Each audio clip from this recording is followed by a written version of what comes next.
Hello und good evening. Willkommen to meinen Livestreamen.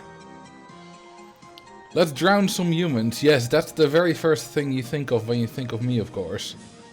Hello, I can't stay. No, of course you can't. You gotta eat dinner. You always have to eat dinner, but since that's the normal, I presume it's something different this time?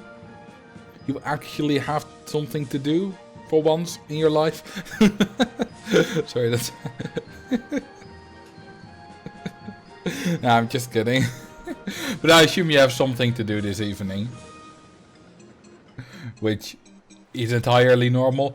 It's funny when people are like, sorry I wasn't there last stream. And I'm like, well, you have a life to live, mate. Like, you're not obliged to be here. But I'm glad for everyone that is here. Aloha. Are you from Hawaii or are you just doing cultural appropriation? Which is terrible and should not be allowed. Hey, thank you for the 25 months, Mrs. Carey. Right. Last time, we built the gayest park ever. Today, we're not gonna do that again. We're not gonna expand it. Today, we're going to keep messing with fun colors, though. Well, maybe not so fun. Might be a bit painful in your eyes. But we're gonna build the brightest park ever. I just woke up feeling tropical today. Well, that's a very good excuse. Icarus Park, which is... it's a park. I don't know who thought of this, but it's definitely a park. And it's very, very bright. And we can probably make it brighter. It won't necessarily look good, but it'll be bright. Doesn't look terrible at all. No, definitely not. It's blood, not water. Well, it's like alien water, or it's just a sunset, you know. Who knows? Maybe it's just some food coloring that made it orange. Either way, let's start with, well, we don't have a merry-go-round. Let's instead start with the best ride in the game. The space rings. Can it even play music? Yes, it can. Good. How about some summer style? Alright, we already have 3 channel points rewards coming in.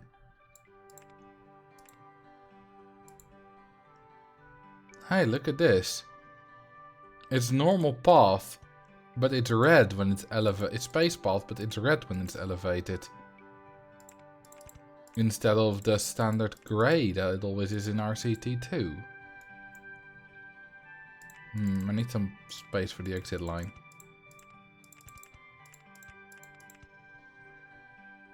So yeah, rename a guest a dinner and drown it.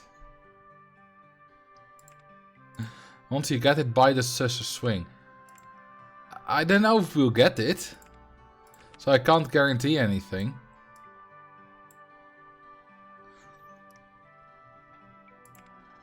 Yeah, we don't need scenery theming, and do we need shops and stalls? Nah, we have plenty. Let's just research other stuff then. More important, right?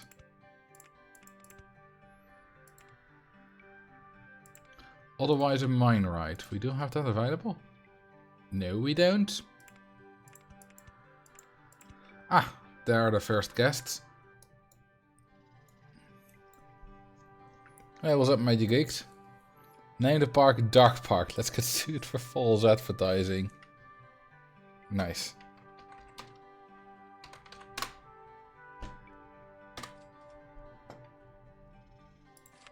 Okay. Now, it has to be bright. So, bright yellow. Oh, and canvas tent. Which will make bright green. Good start.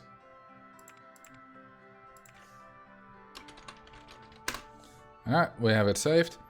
Did someone puke Technicolor all over this park? Yes, Chris Sawyer did. You know, this park was made by Chris Sawyer the morning after he went to to a techno rave, danced a little too hard, got a little too much techno in his mind, and then next morning he was ill, vomited over the computer screen, and this spark was born. Can you name the space ring's acid trip? Your command is my command.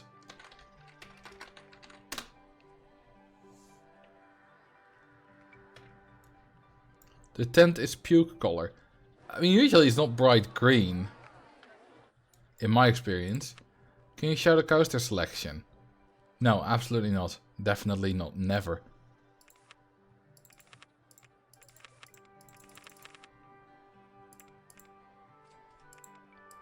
Mini-sus. I'll build a mini-sus in a minute. Do we charge for the rides here? Yes, we do. Okay, you know what that means.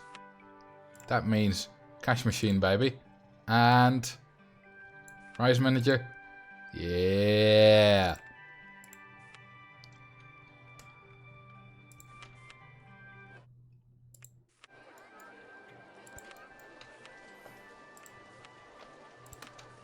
Ooh.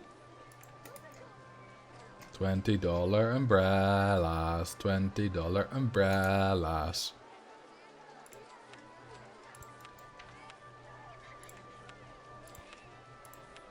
Oh, hang on. Let's make that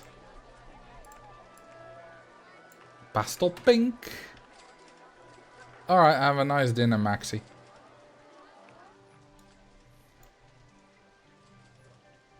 Every ride can be named after a different drug. Well, then we would be running out of drugs quite quickly if I was to only name the rides, because I don't know that many. Luckily, you guys are a bunch of degenerates. So, we'll be fine. Your dinner drowned. Oh, right. I had to name a guest dinner and to drown it.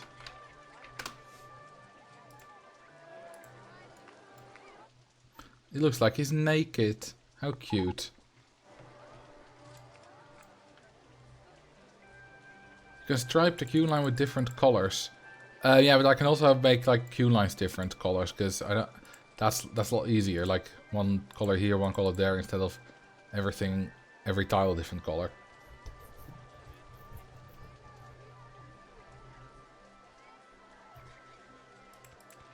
Prize manager update umbrellas in different steps. No, I did. I just scrolled it up instead of pausing and manually typing it in. Or something like that.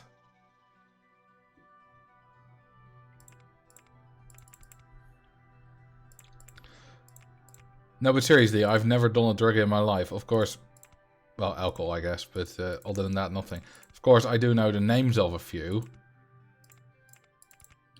But I watched the video by Serpent Gameplay, Dutch YouTuber, and he made a video about his experiences with drugs. It was an hour long. It was really good, if you speak Dutch, that is, because he's a good storyteller. But you know that there were a bunch, of course, you know, weed, that kind of stuff. That yeah, I know what it is. I know roughly what it does to you. But yeah, well, like at least I think like 60-70% I had never even heard of.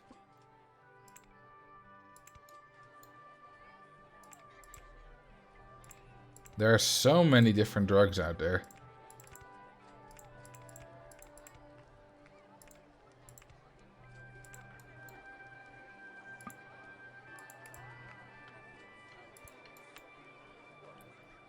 Ooh, this looks kind of trippy on the small screen. Looks kind of weird. We can also have a non-transparent water, which is how it was in the original. Which looks weirder.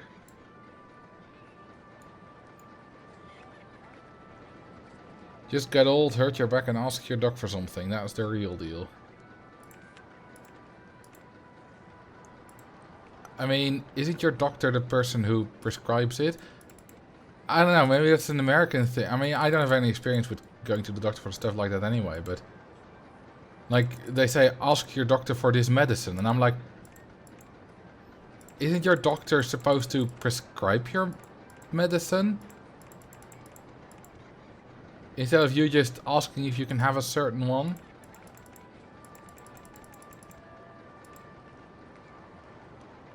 Then again, advertisements for medicine on TV is not allowed here. I mean, the standard over-the-counter stuff is allowed. We see that plenty, but not anything that a doctor would specifically, you know, anything heavier that can only really be prescribed by a doctor.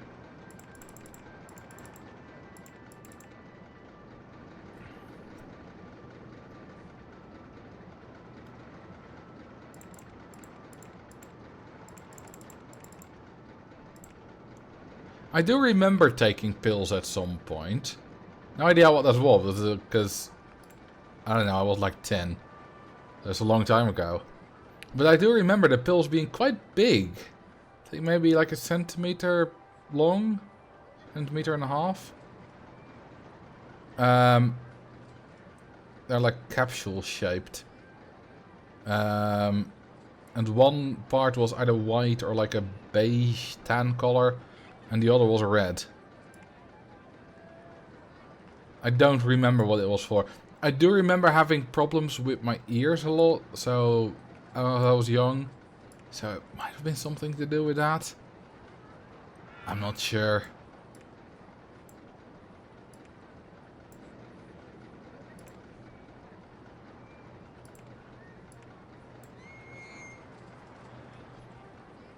Maybe I should do an exit path.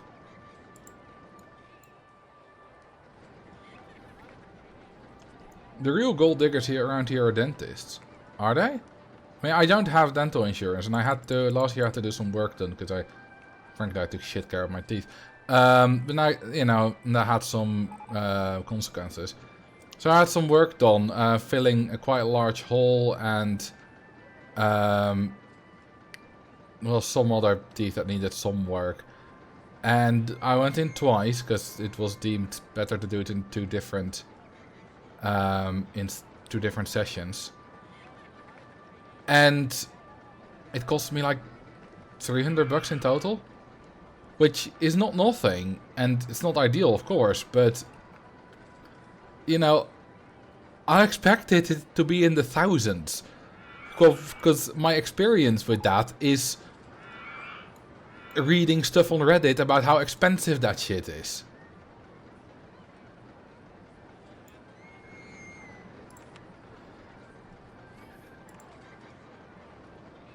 So yeah, it was not ideal, but my teeth were fixed. And it cost me a few $100. Did you go to one of those back alley dentists? I mean, just the normal one.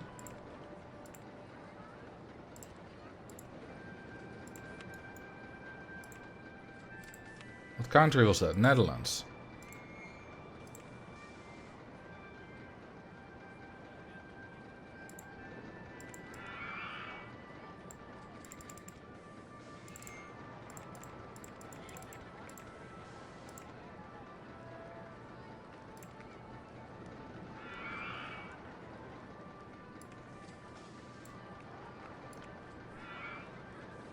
What Reddit did you read? I mean, if you're reading Reddit, like Ask Reddit or stuff like that, where, you know, expensive medical costs, it's almost always America. Of course it is. So, and that's also why I thought it would be expensive, because in my head I had American stories, and I was already like I knew it was American stories, so I was already kind of deducting a bit from it in my head, but I had no. Like, as an adult, that was like the first proper thing I had done.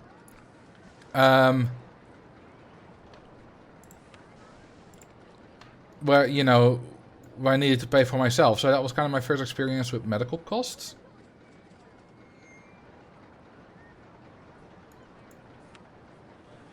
Which is why I had no idea. And, you know, I went in there. And they were like, alright, you know, this is wrong, this is wrong, this is wrong, it'll need to be fixed. And I was alright.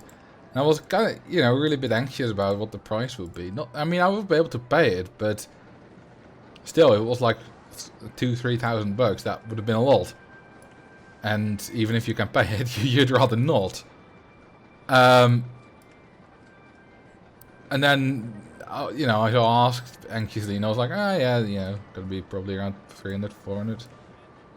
I was like, whoa, okay, that's fine.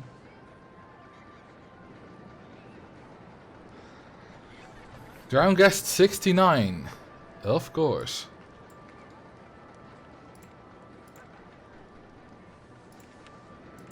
If they're still in the park, that is. And they are! Well, not for much longer. Goodbye. Also need to do that.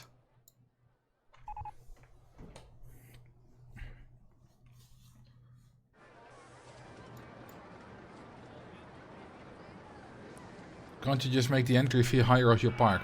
No, because we're paying for the rides here. And we are charging $16.40 for this.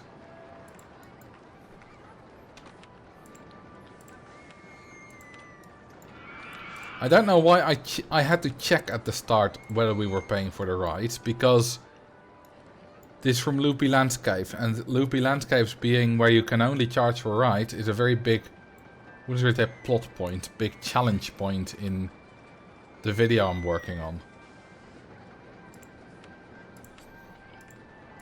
And it's kind of funny because I keep saying the video I'm working on, but I am actually working on the video. It's massive. I haven't uploaded in nearly 3 weeks, and that's for good reason.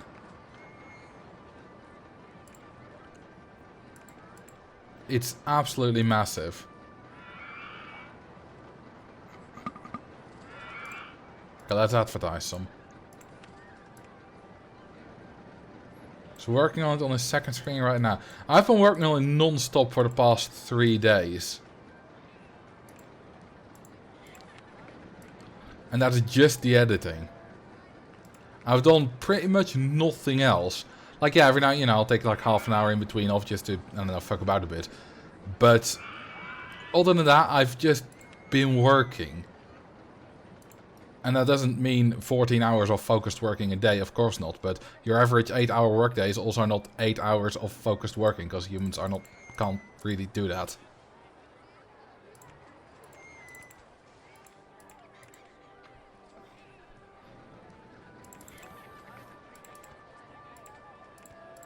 But yeah, video is going to be about 50-51 minutes long.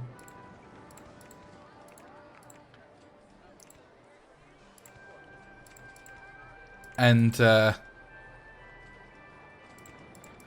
it's big. There's so much knowledge and tricks applied in the video.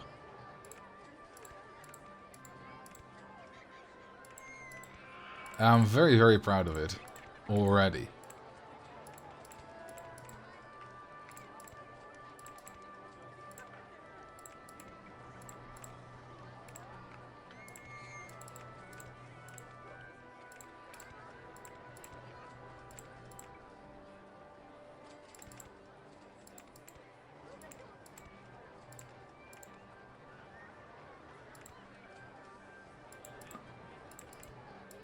Okay, hopefully we won't have any G-force problems here. Well, if we do, we'll solve them.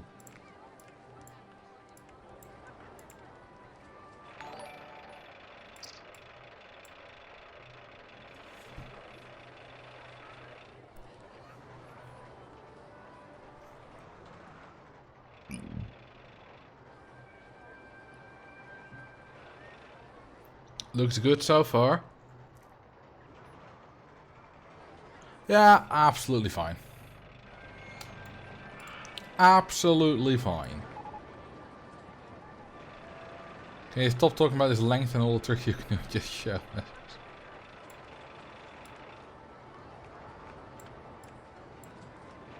When it's ready, you will see it in all its glory. Do you have a Facebook page? No.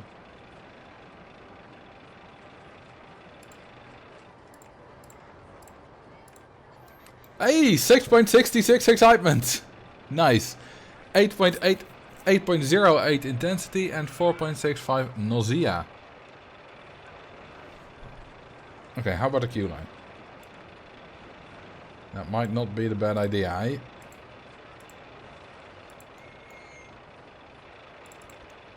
Yeah, we love 666.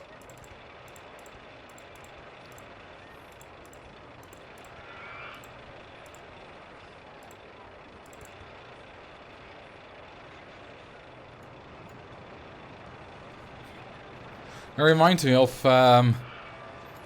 when I was a kid. At some point I was playing Roller Coaster Tycoon at a friend's house, and we were playing. I think the build your own Six Flags park scenario, because at some point we went to save it, and we were just saying random words and stuff, and at some point we were like, Six Flags, no, Six Flags, Socks Flogs, Socks Flags, Sex Flags, and then we were like, we were like 9-10-year-old kids. So just hearing the word sex, it was totally unintentional. We were like, alright, what letter have we not had yet? Sex flags. We just got a complete laughing fit.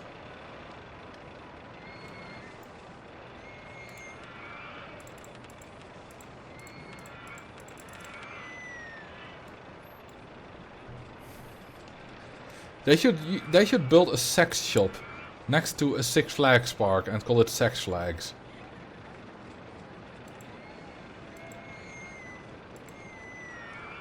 I would totally go there.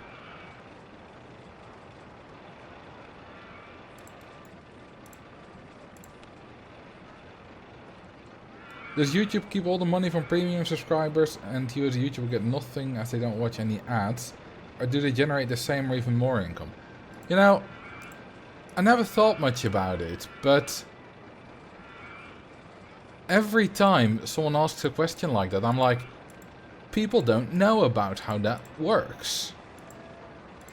And it makes sense that people don't know, because unless you're kind of into that YouTuber stuff, why would you know?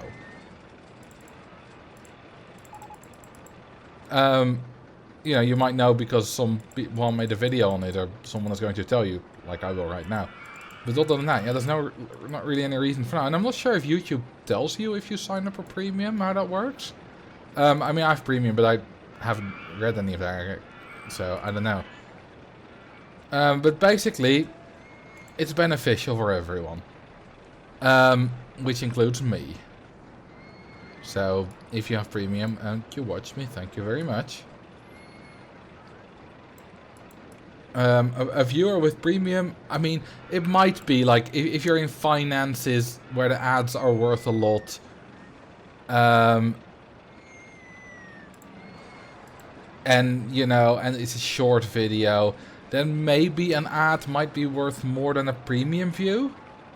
But in almost all cases, a premium view is worth more than an ad. And especially on long videos, where premium, because premium is based on watch time. And longer videos, of course, have more ads. My 50-minute video will have a lot of mid-rolls, because it took me bloody like 150 hours to make. But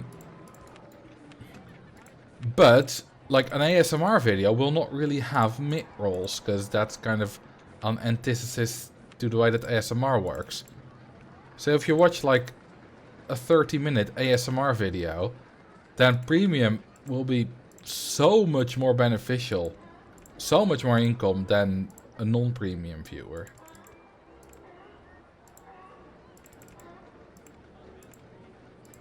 And I'm sure some ASMR creators use mid-rolls, but I don't really know because I have premium. But I assume quite a few also don't, because that's not really useful for ASMR. Also, thanks to me approving your comment, Ruby Porcelain, F*GS is now a specific permitted term in my Twitch chat.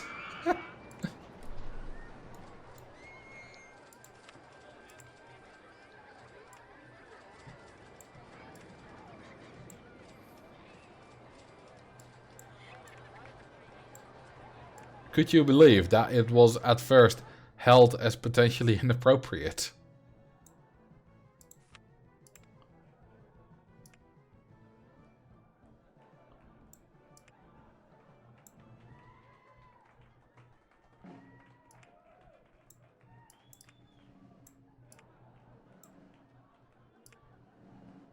And we'll do, I don't know, some random colors.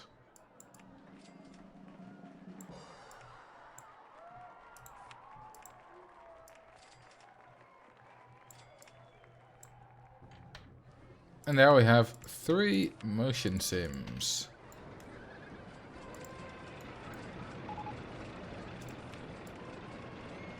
Ooh, we have some of these paths.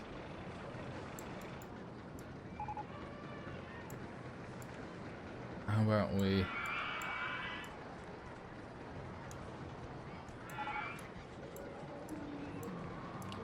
Yeah, these are a lot brighter.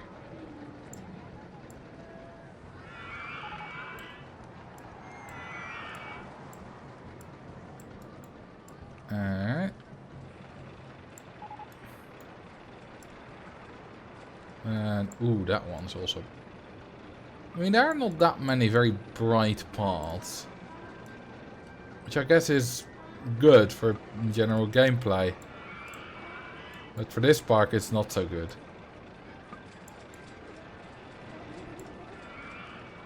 We like classical music. I mean, I don't really seek it out a lot. Or at all, really. But, I mean, if it's on, then, yeah, I can enjoy it. My mom, not my mom, my grandma used to play, like, specific pieces from, like, Mozart and stuff. And, yeah, you know, on piano it was very enjoyable. In fact, that was one of the last things she could still do. As dementia slowly took her. Wait, did I forget an exit line? Oh god, the circus. Whoopsie! We have a few dead peeps. Quite a few! And that's not the first time that happened. I think.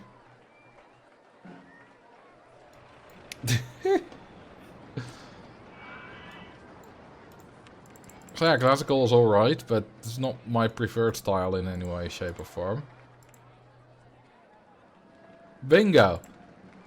So what's the 5 things you have on your bingo? Mr. Vedros.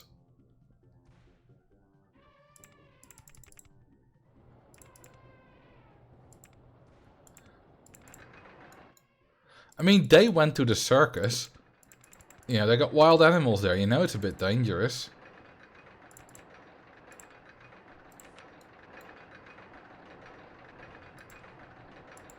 It's not my fault they died.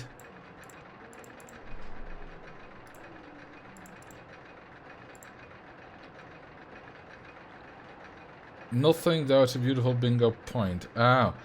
Yeah, people aren't really playing bingo anymore. I think I kind of petered out. Well, no, it would be petered out if it was my brother. In this case, it's Marcel out.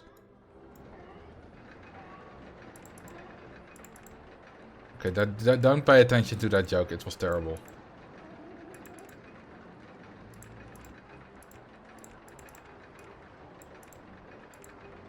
Ooh, hang on. I think that's a good idea.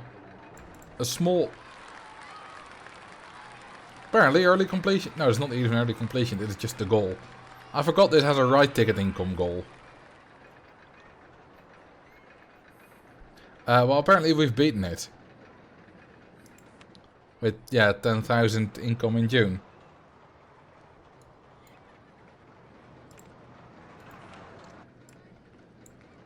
So if you have bingo, you can already... If you're going to play bingo and get a bingo card from bingobaker.com, you can already do, you know... sign off the one where I forget to build an exit line as I just did.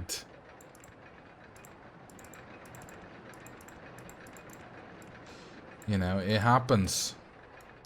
No one's perfect. That loop there is in a weird position. Will it go 60 kilometers per hour there? The guests will find out and snap their spine if it does.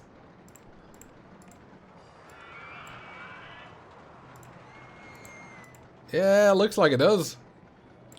Hang on, let's do a proper test. I could already cross out 7 on mine and forget exit path wasn't even on it. Well, which 7? I mean, drowns a guest, I guess. Or is that a free space in the middle? Hang on, generate card. Yeah, drowns a guest is... Oh, it's not a free space, but it's in the middle. At least it was in the middle of whatever of the one I got.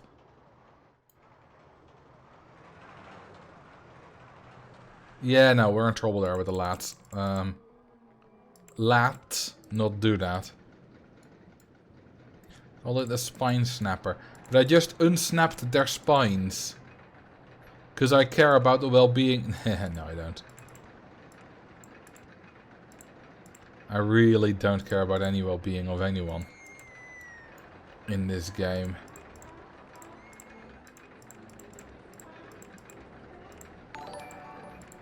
Hey, thank you for the sub for the 4 months, Apocalypta.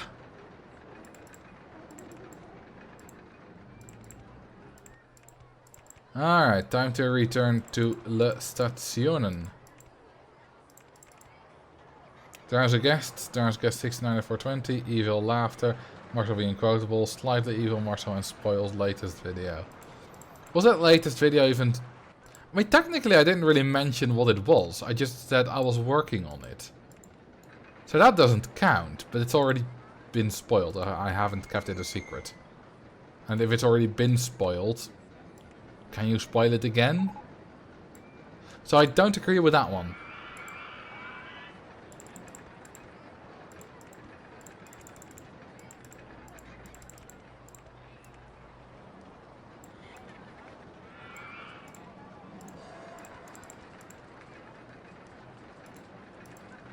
Faster giant lift. Alright, and the tests are... Oh, good stats. 586, 973, 653. You did say that loopy landscape scenarios being paper right is a plot point. Well, I said I didn't really want to consider it a plot point because the video doesn't really have a plot per se. So it's more like a challenge point. But that's not that's not at all relevant to the point you're trying to make. So is that spoiling? I mean, that's in the eye of the be spoiled, I guess.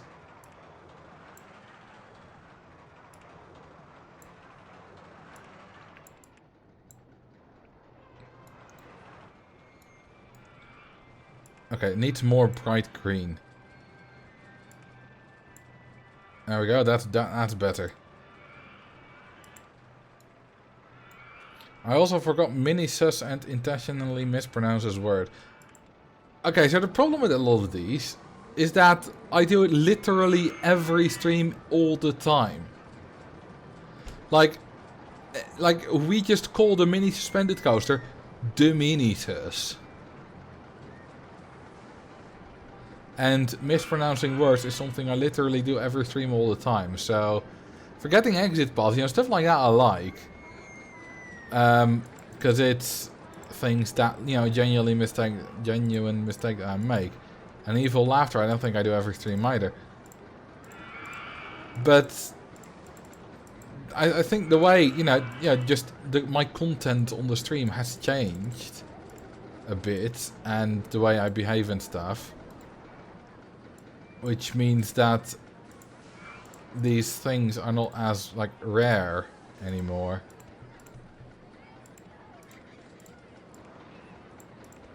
Or something like that.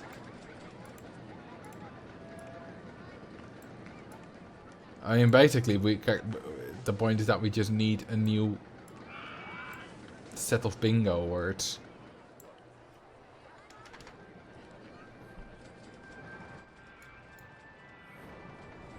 Let's do another food stall. Food court. Okay, we're gonna sell bright green balloons here. Ah, you can't have a blue one. Bye bye.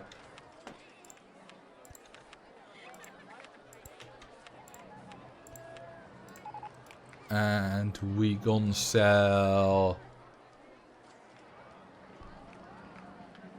pastel. Now we already have orange. Light pink.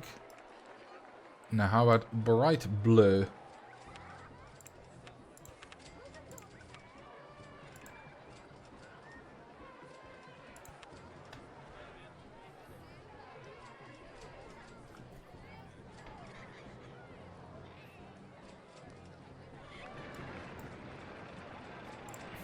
Yeah, this is not the first time I've done the joke of haha, can't have a blue balloon.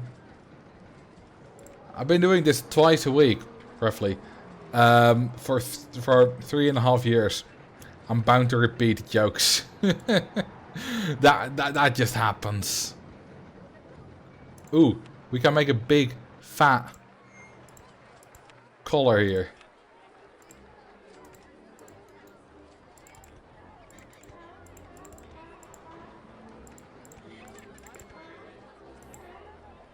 But yeah, the guests here aren't allowed to be blue. Dabba dee, dabba doo. That is a big splash of color. Ooh, how about we just make it mega blue? That's really noticeable. That stands out. That's just mega ultra super duper blue. Dabba dee dabba doo.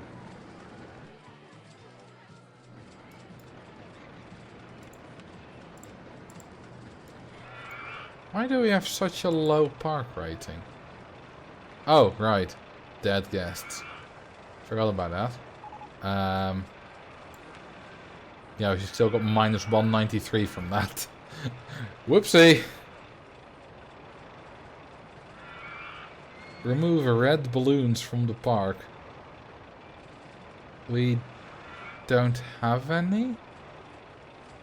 What?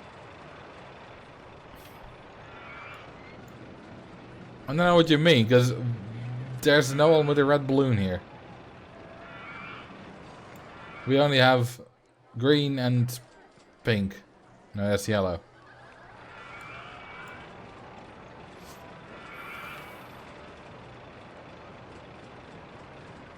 Wait. Oh, vibe rating.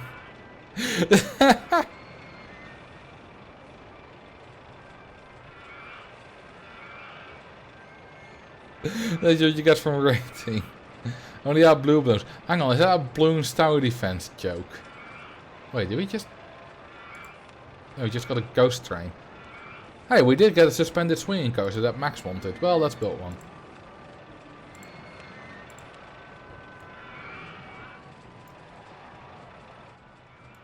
Look at how tall the covering is. That looks ridiculous. Oh, sod of ambulances.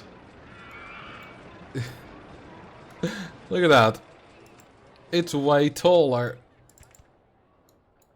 That's because it has 3 units of clearance instead of just 2.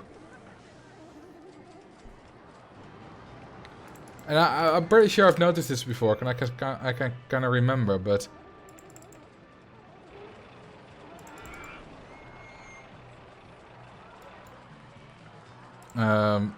Still funny. Was that police in the background? Either police or an ambulance. I'm pretty sure those...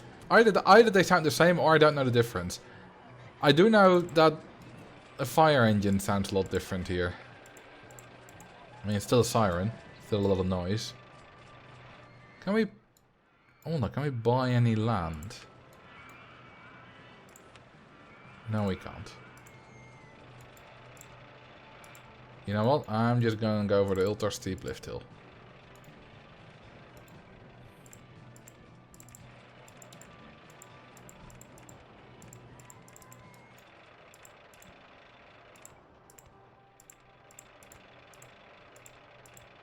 This is a completely ridiculous lift hill, but it works.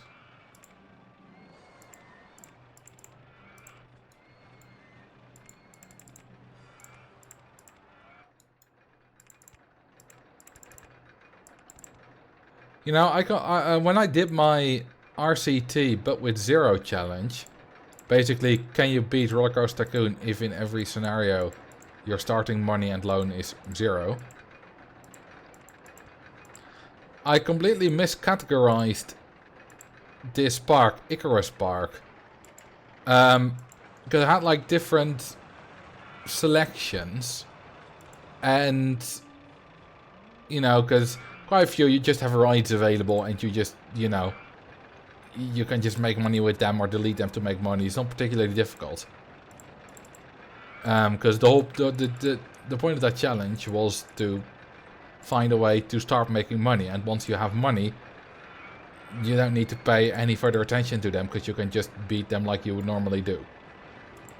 So they would no longer be important for the challenge. And then I had like a challenge for certain parks that had very little available to delete. So you would need to make money with very little starting money. And for some reason, when going through the scenarios to see where you had little to delete, one of these, in my head, one of these was for me was Icarus Park. I thought you only had the starting path there, which is like, which goes from the entrance and ends where it goes down here. Which is not a lot. It's like if you delete that, you have like 100 or so. It's enough, but still. Somehow I forgot that you can delete these spheres for 14 each, and if you delete all of them, which is quite a few, you get like 2,500, something like that. Which is obviously plenty to build a ride and start making money. But I think, and they're supposed to be that, so I guess it kind of worked. I think my mind, when doing a quick glance through all the scenarios to see if you had enough available, was like, yeah, those are trees. And trees cost money to delete, so you can't delete them. They are not a source of money. And I only figured it out after I had finished and uploaded and published the video. I did figure it out by myself, I believe. It's not like someone pointed me towards the mistake.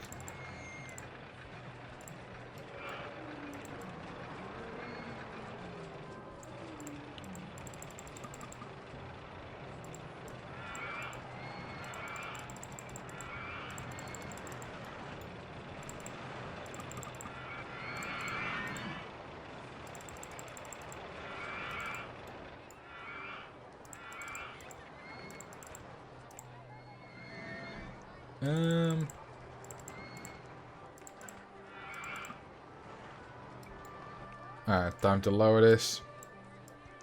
Ooh, the inside is bright purple as well. I like that. And of course, its nausea is its highest rating. Then again, we do have quite a few turns.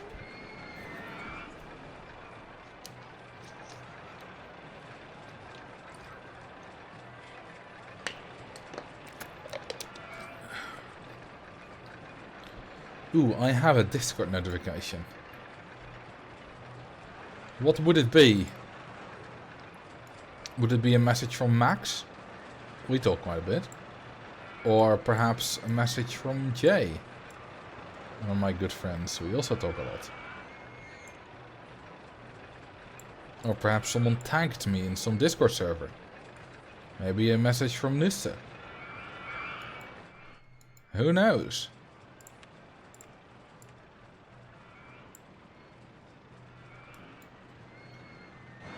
Let's check. It is someone who tags me in some Discord server. In a YouTuber's Discord server, actually. Hi Hoover, welcome.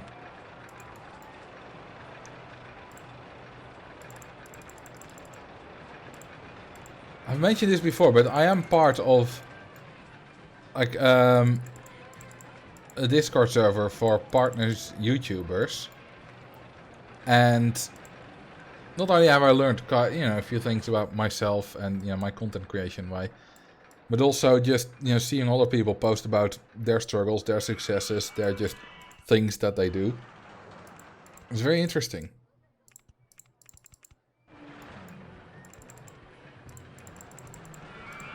and just talking to other creators, because no matter how much non-YouTubers try, there are certain things they can't understand. Just like if you know, talk to me about your job, there are things I can't understand.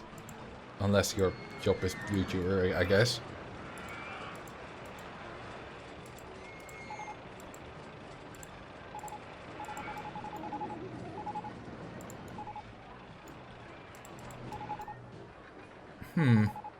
There's no exit path here.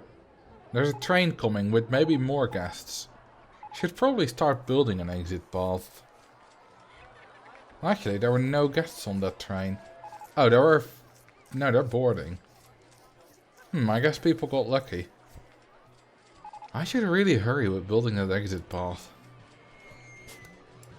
I should alert the highest order. Make it a top priority.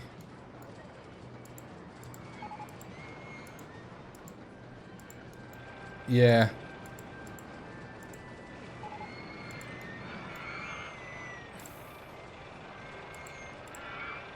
I should do that sometime in the near future. Perhaps try working on it a little harder. See if we can get it done before Monday.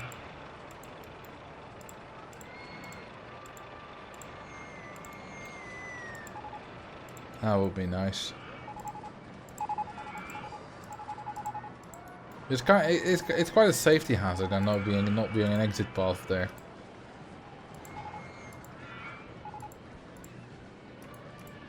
So I'm very concerned for people's safety. So yeah, the faster we get the exit path done, the better. I'll get my best people on it.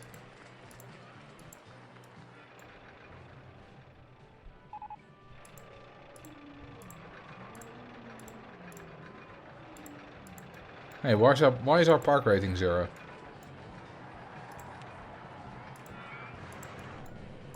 Okay, I finally got permission and I'm building the exit path.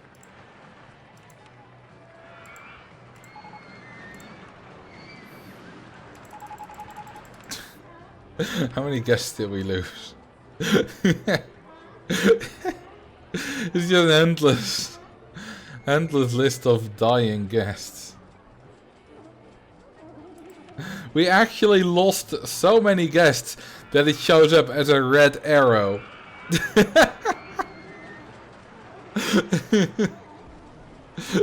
You can see it in the graph. Yeah, rip our park rating. This is, well, would have been well over 1,000, but it can't go lower than 1,000, and it'll be fine in a month.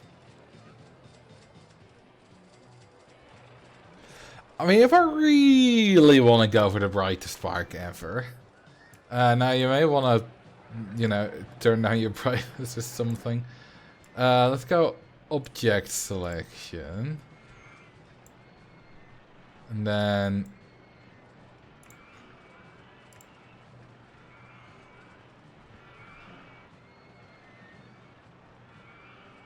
Yeah. It's a bit too much in it. It's a bit too much.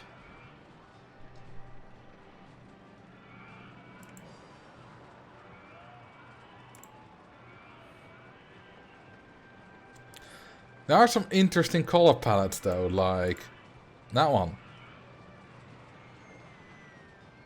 Or that one.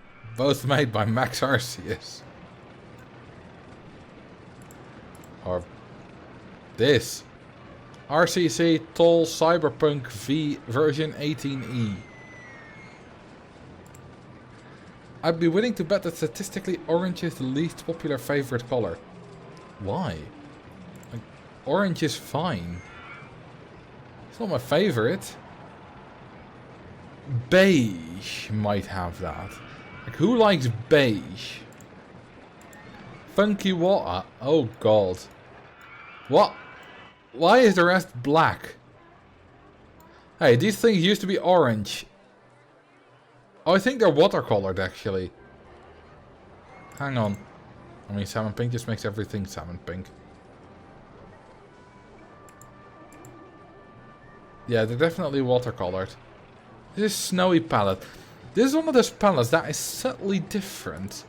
Because if we go back to natural water, you can see it's different. A few colors. Yeah, this looks more white. The icy blue is white, so just a few colors are different. Hey Duvel, welcome. Playing around with the colors. Sunset. Ooh, that's dark.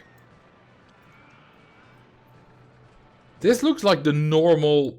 This looks entirely like the normal red terrain thing, but... Yeah, no, we have two of them now. Because this is purple. I promise you, that's actually purple. Oh my goodness. I mean, it's bright. It's very bright.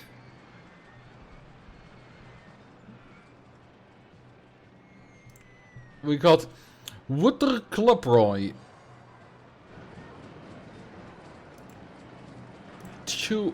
Oh my god.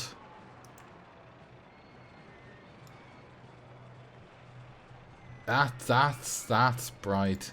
Hang on, what happens if I zoom in on this? Not in just the water. Oh, look at the pixels.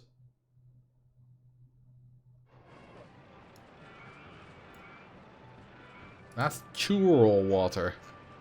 73 Mars palette. Better blues. Yeah, I do feel like we have kind of a lack of blue. Yeah, just different blues. Black tile palette, that's boring. Boring. Bluegrass, I like that one. It's got some nice colors. Bluish hipster filter. Yeah, it's kind of bluish. I mean, if you compare this to natural water, then you can see it's definitely bluish. Bob Ross palette. Oh, that's a nice dark one. I'm generally not that fond of custom palettes, but I like to kind of go through them every now and then just to see whatever I got. And if there are any nice in there. Emil's Appleseed Timber. Yeah, I guess kind of looks nice. Ethan, English too, but with rocks instead of ice. Okay. I'm not sure what that's about. But, yeah.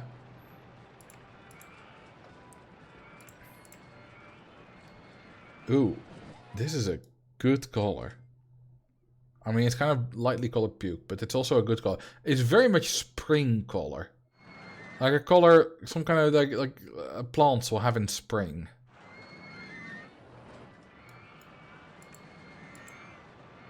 Tatooine, which is some kind of planet in Star Wars track. Wava. Alright, let's go back to orange water.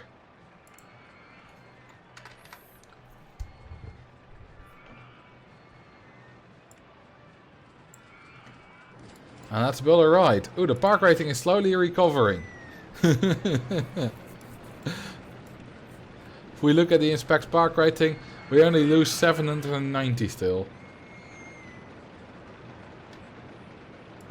This is the guest count that actually got down. I mean, we're not getting any new ones because the park rating is shit. And we're not advertising. And if your park rating is shit, your guest generation is shit. And if we're not advertising, that means we're not getting any guests at all. What did you do to get that penalty? I didn't really do anything. It just kind of happened, you know. I didn't build an exit path.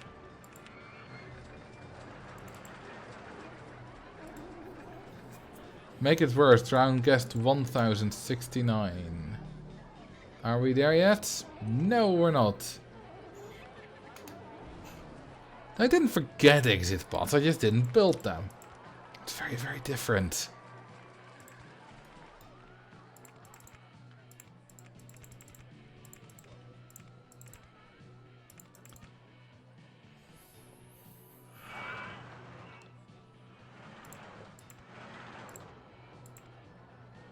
So Hoover, how are you going to celebrate April 27th?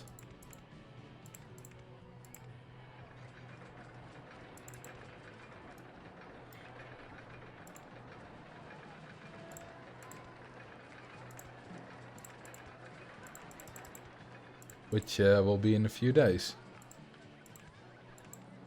What is April 27th? You don't know what April 27th is? I didn't know you were uncultured. Also, this is very much a roller coaster monorail. That's the way I like them, baby.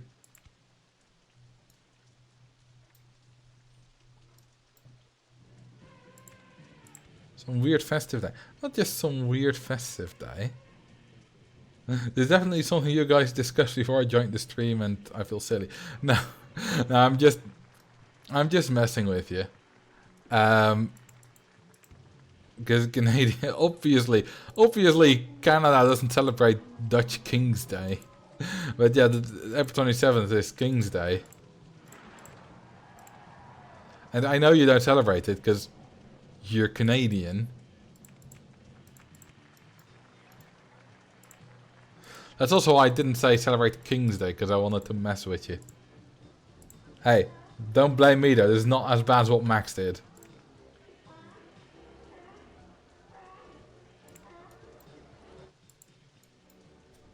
Will you ever be able to forgive Max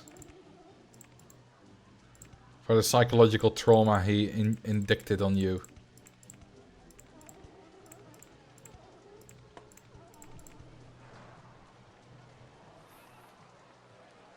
The weird thing about King's Day is that you find surprisingly a lot of RCT2 on King's Day markets. It makes sense, because, you know, people clearing out the house, finding games from the youth, and be like, oh yeah, I could probably sell that. I will be offline on next April Fools. But then you're gonna miss another perfectly nice scripted stream. Basically, what Max did, is... Max is also a streamer, Max Arceus, and he streams like twice a week or so. And there's like a very tight-knit group of viewers there, among which be me. And for April Fools, he pre-recorded an entire stream ahead of time, reacting to chat messages.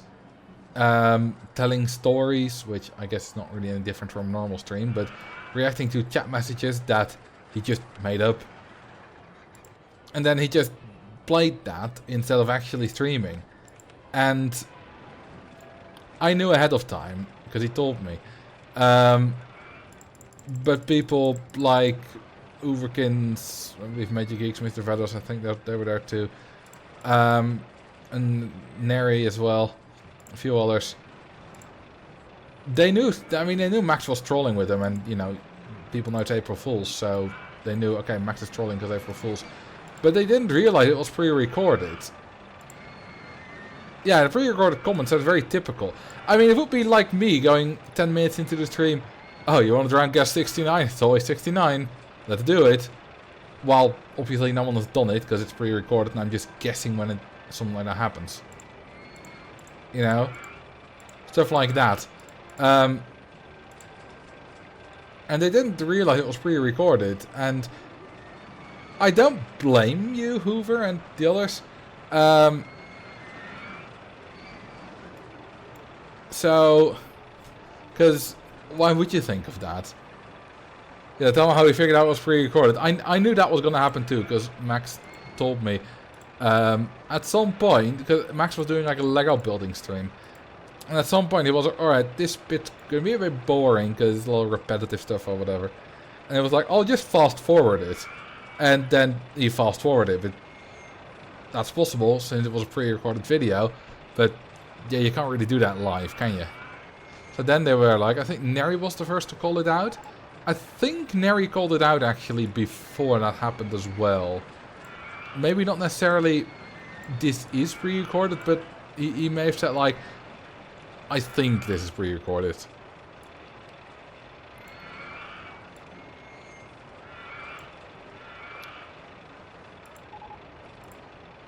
And then I joined the chat. The funny thing is, 2640. Ooh, high stats. Funny thing is, someone then told me, "Oh, actually, you should have been here." And I was like, "Yeah, I've been watching for the past 30 minutes, enjoying myself."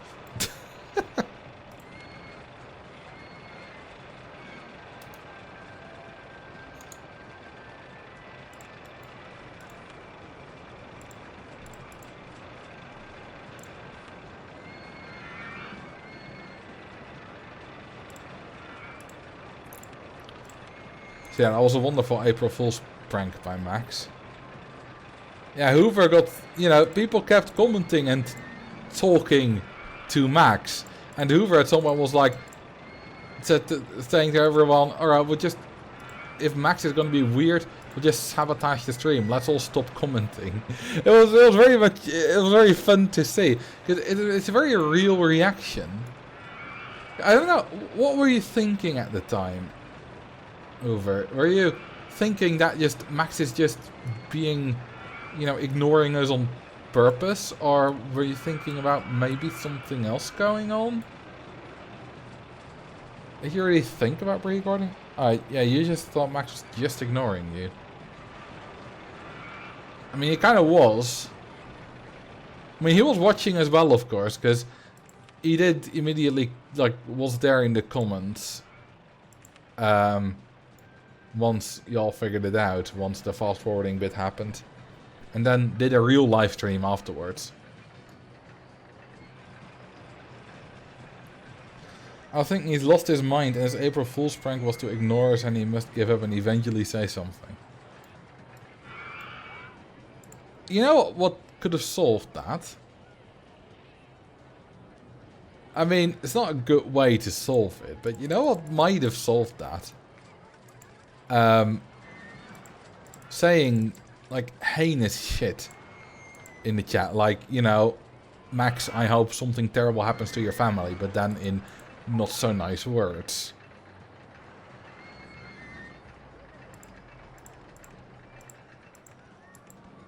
Because then he would have had to react, right? Not in the stream, of course, because that was pre-recorded, but in the chat, I guess. I mean, it's not, as I said, it's not a good way to do it. But it would probably have worked. Oh yeah, you missed the real stream. Yeah, that was unfortunate. Twitch needs to fix itself. It said I reset, but now it says no sub. Try to reset with Prime. It will be available April 24th, which is today. Didn't that happen earlier as well? Like 2 months ago?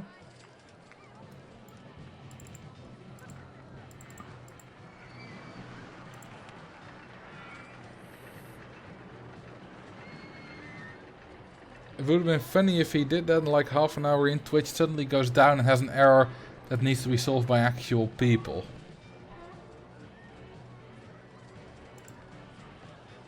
You mean like if Max had some problem that needed to be solved by him being there? I mean, he was there. Just in the chat. Not actually in the live stream. The year before, Max did his usual stream countdown screen and then started counting back up. When it reaches 5 minutes, he played KFC dating sim. Oh, I like it counting back up. That's very clever.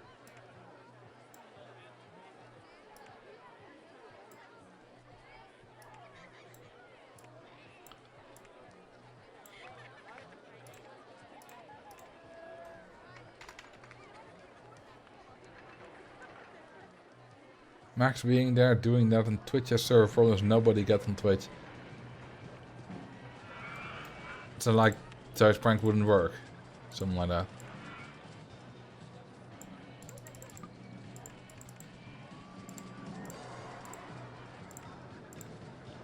I hope this thing is long enough.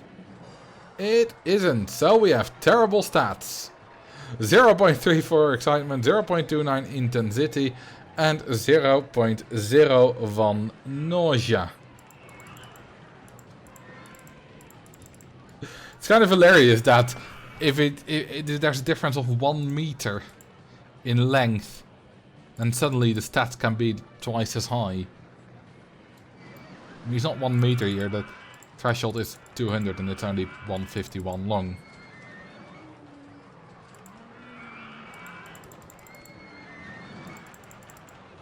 Okay, this looks safe. There's nothing wrong with that. Nothing at all. Perfectly safe.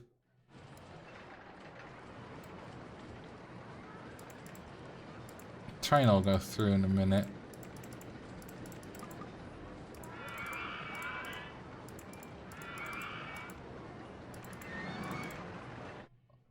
Let's have a little look.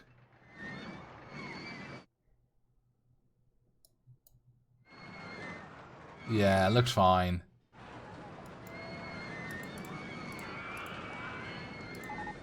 Absolutely nothing wrong with that.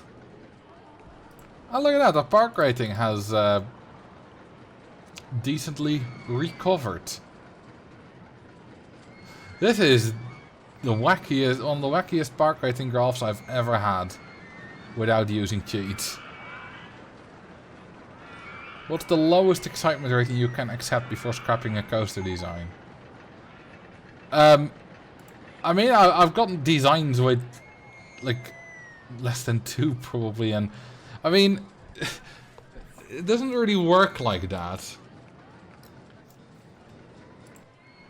I mean, when I do these streams, I usually just make sure I have all the set requirements. For roller coasters, I don't really care much for car rides and stuff. And that my intensity is under 10, and you know, if it's a little bit above 10, I'm sometimes fine with it.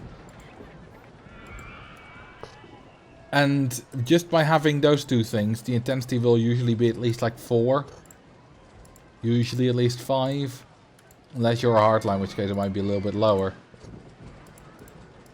There's no minimum value, you know, in some situations a roller coaster with an excitement rating of 1 is ideal.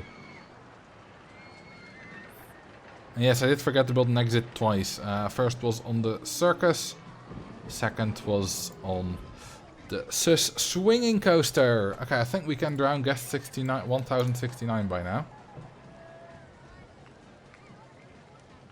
Yeah, there we go, baby. Die, die, die, die, die, die, die. Nice.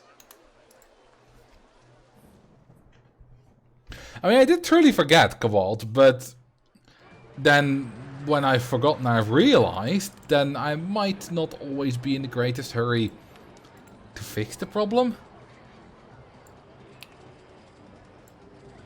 But I rarely, if ever, genuinely on purpose don't build an exit line above water in these streams. It's almost always that I've just forgotten.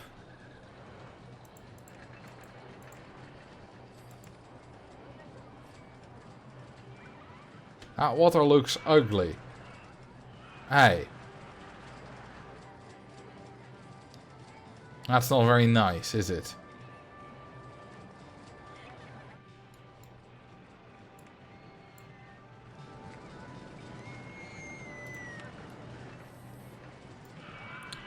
The water has feelings too, mate.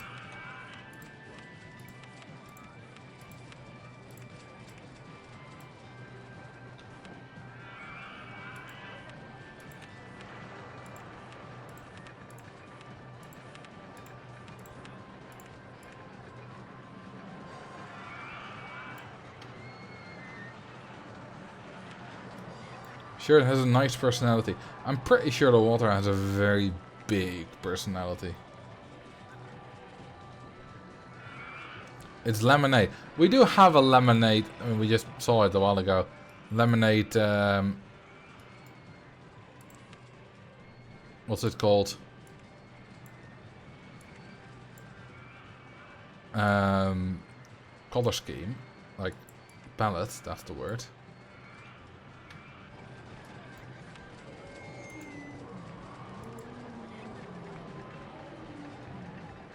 that lemonade comes from a horse? I'm not sure, but I will show you around the universe.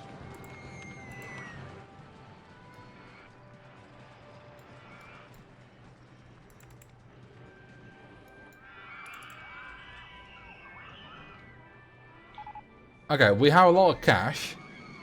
We've been making a lot of money.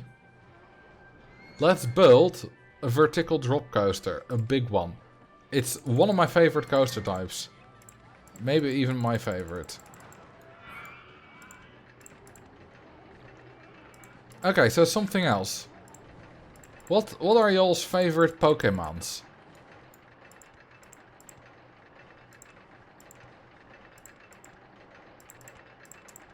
If it's a new one, from like Gen 8 or 9, I will not know it.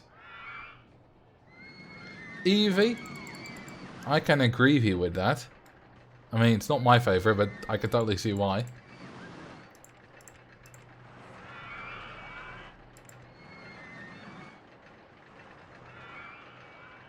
Aggron, I like Aggron, it's a big tank.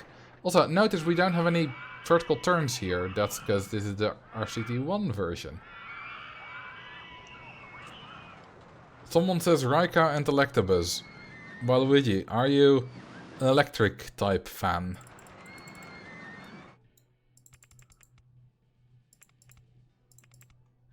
Just like how I am a fire type fan. Aldino. That's... Why Aldino? I'm not judging it. I'm curious, because I don't think that's a very common pick. You know, Squipsy has Sneasel, you know, Eevee, Aggron, Sneasel. Those are, I think, all, you know, fairly common picks for favorite Pokemon. Give a lot of XP from mass murder. You're not wrong. Just go to Route 1. And murder some Adinos. I once murdered an Adino with a level 1 Pokemon there. It was a Yamask. I think I want to call it the Prevo of Carfagricus. And I had like Curse or something, and the Eevee could not harm me. Because I'm a Ghost type. So I beat it with just a Yamask, and in Gen 5... the XP that you get is related to your level and the opponent's level. So if the opponent is a lot higher level, you get more XP. Well, it was a level 1 to a level like 65 or so Pokemon. So that was a lot of XP.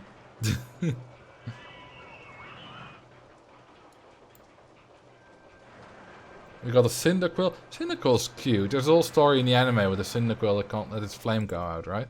Oh wait, that's a Charmander. There's probably some cute story in the anime with a Cyndaquil.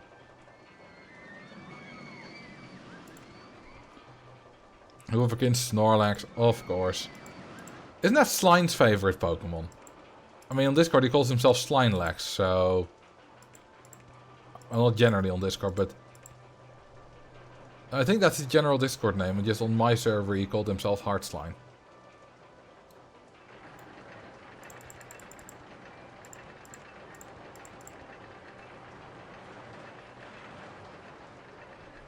You both have the same favorite one.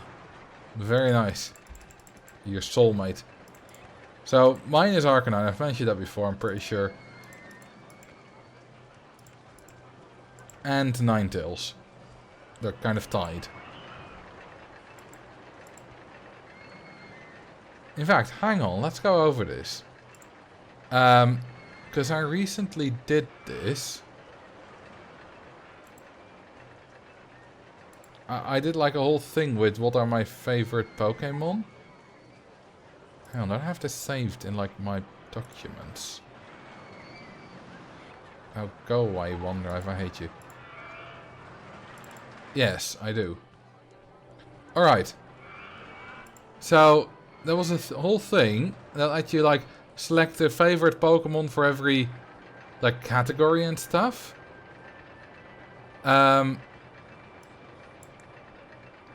So it goes from like adds your favorite everywhere, And then per generation, per type and stuff. And I did not do Gen 8 and 9 because I never played those. And it starts with normal. And a lot of like the Gen 1 normal types I don't particularly care about. So, it's not like I'm a big fan of Chansey, but it's, I guess, my favorite of the Gen 1 normal types. But a few that stand out here. If we go to Gen 1, I really like Arcanine, it's my favorite Pokemon. All the Gen 1s, I quite like Gengar. I quite like Nidoking. You can see Gengar in there twice as well. Which you don't have for ground? Oh, Nidoking. Wait, where's my poison then? Oh, it's the Gengar, of course, yeah. Well, like, why is Nidoking there not in twice? And a starter, I mean, Charizard. Why did I use Charizard? I guess I don't really care particularly much for any of the Gen 1 starters. Is Gyarados flying? Yes, it is. It's water flying. Can you post a link to that? If I can find the link again. Because I forgot what it was. But someone linked it to me, so I can probably find it. They get normal, it's in Gen 2, which I care less about than Gen 1. But I really like Suicune. Oh, there you go, Duval got it. Yeah, Duval filled it out as well. We did it on Max's Discord, quite a few people did it. I really like Suicune as a water type. I should have done this on stream, but it would have been fun. Yeah, whatever. Suicune is excellent defensive mon. Quite like Crobat.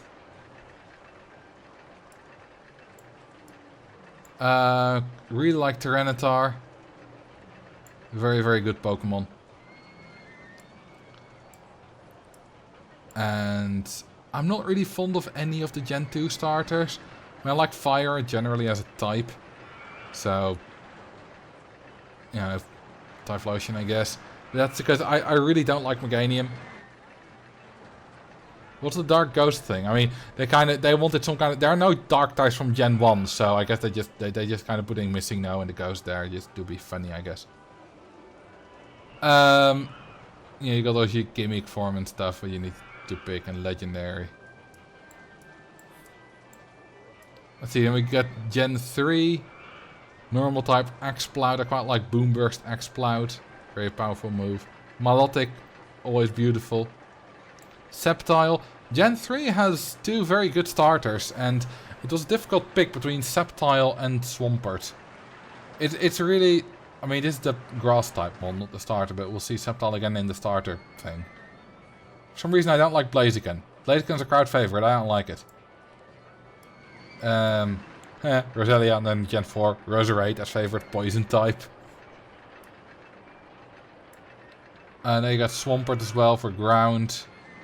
Metagross for Psychic. Wait, did I?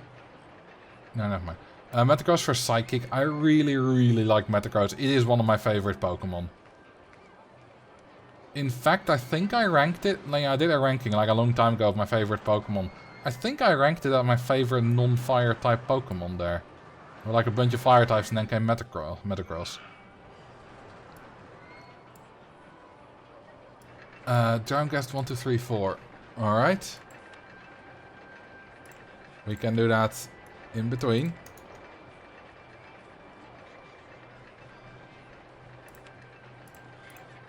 Bye-bye. See you later. Well, not really, because you're dead. Alright, let's get back to this.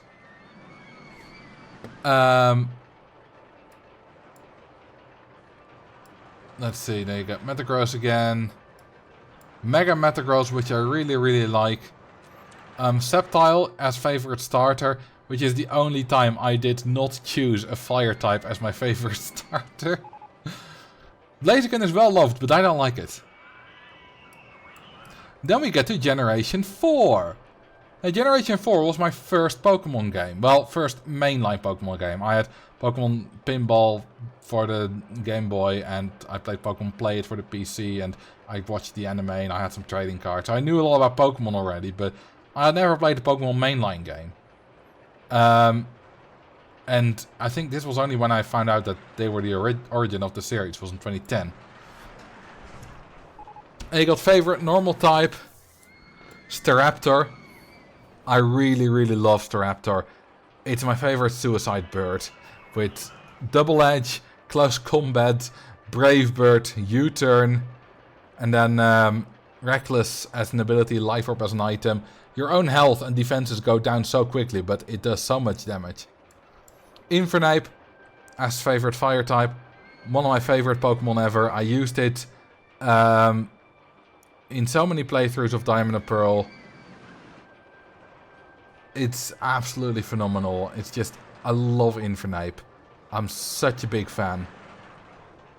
But the favorite water type, Empoleon, which is the water starter. Favorite grass type, Torterra, which is the grass starter. I love all these three starters. My second favorite would be Torterra, and then my third favorite Empoleon, but I like them all. Torterra is so great as well. Absolutely love Torterra. Absolutely love it. Luxray, my first Pokemon I ever got to level 100. A Luxray called Lola. I still have that. It's on my Pokemon Sun now, but it was of course done in Pokemon Diamond. It was in my first ever team that I beat the league with. Absolutely love Luxray. Mamoswine and Infernape again. The Roserade was also in my first ever team. Love Roserade. Torterra and Staraptor again. Bronzong, also in my first ever team. Love Bronzong. Great psychic type. Kricketot, I mean, I just like it because of the whoop cry it has.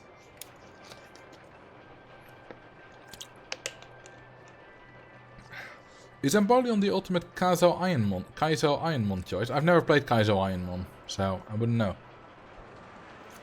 Rhyperior, I really like Rhyperior as well. Rock ground type, terrible defensive typing, but I like it. Offensive, very strong.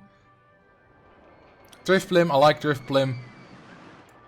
I mean, Gen 4 is my favorite generation. I have so much good memories playing Gen 4 and seeing all these Pokemon. So, I'm heavily biased towards Generation 4. It's my first generation, well, of the mainline games, my favorite. Garchomp, amazing. Pseudo Legend, of course. Skuntank is one that I'm like a little bit more indifferent to, but still like. Togekiss. Mega Garchomp, yeah, I had to choose one. Dialga, I really quite like Dialga. Infernape's favorite from the generation. Gen 5 I also play a lot. I'm a very big fan of. So I got Bouffalant. Which I don't really particularly care much about, to be honest. And Volcarona, which I really quite like as my favorite fire type. Someone gave me a sub to a streamer I watched once for 5 minutes and it's totally not my style. Well, the streamer still got paid for that, so still a win. Jellicent, Ferrothorn, I love Ferrothorn. Excellent defensive typing, also good attack stats still. Great ability, fantastic design. Love the design. Two boring legends. Terrakion. Absolutely love Terrakion. Amazing to use offensively. Amoonguss. You know, they have a couple of Gen 5 mons I don't care that much about, but still like. Sigilyph was my third shiny Pokemon ever. Then we got Chandelure with its 145 special attack stat. Which is insanely high. Especially at that time before Mega Pokemon and such were introduced. Ghost Fire typing, which is quite unique. I really like it. I remember still, like, training, like, going for, like, Chandelures in some kind of tower in Gen 5. Somewhere on the left of the map it is. Just discovering it. It was amazing. Ferrothorn again, Embor's favorite starter. I don't like it that much, but I had to pick a starter, so. I don't like these mons as much as Gen 4, but I still quite like them. Gen 6, I have less to say about. Gogoat is my favorite grass type. Because I had, in my very first playthrough ever of Pokemon X, I had a shiny Gogoat in my team. I found a shiny Skiddo, the pre-evolution of Gogoat, about 5 minutes after I accidentally ran from a horde of Scraggy which contained a shiny Scraggy. I only noticed it after I had pressed run. And a few minutes later I found a shiny Skiddo, kept it in my team. And the funny thing is, at some point, I found... I encountered a trainer with a normal Gogoat. And I was like, hang on, why does this trainer have a shiny? I was so used to mine that I forgot for a minute that mine was shiny. So I thought the normal one was shiny. Oh yeah, the few ones I don't really care particularly much about. I mean, Mega Metagross again, which counts as a Gen 6 Pokemon because it was introduced. Aegislash is always fun, of course. And then yeah, in Gen 7, there's really only one Pokemon I care a lot about, and that's this Ninetales. Alolan Ninetales, it's absolutely beautiful. I used it in my very first playthrough of Pokemon Sun. I called it Beauty. It's up there. It's one of my favorites. And you know what's a big shame? There's no Ninetales in this list. Because even though it's my favorite Pokemon, but I had to choose between Arcanine and Ninetales for my favorite Gen 1 Fire type, because they're both Gen 1 pure Fire types, and I picked Arcanine because I got slightly more of a history with it. And there's no other place for Ninetales to go. So my second favorite Pokemon, kind of tied for first, isn't in this list. If you go to my favorite per type, you get like Staraptor, Arcanine, Milotic. It's very much Gen 1, 3, 4 and 5.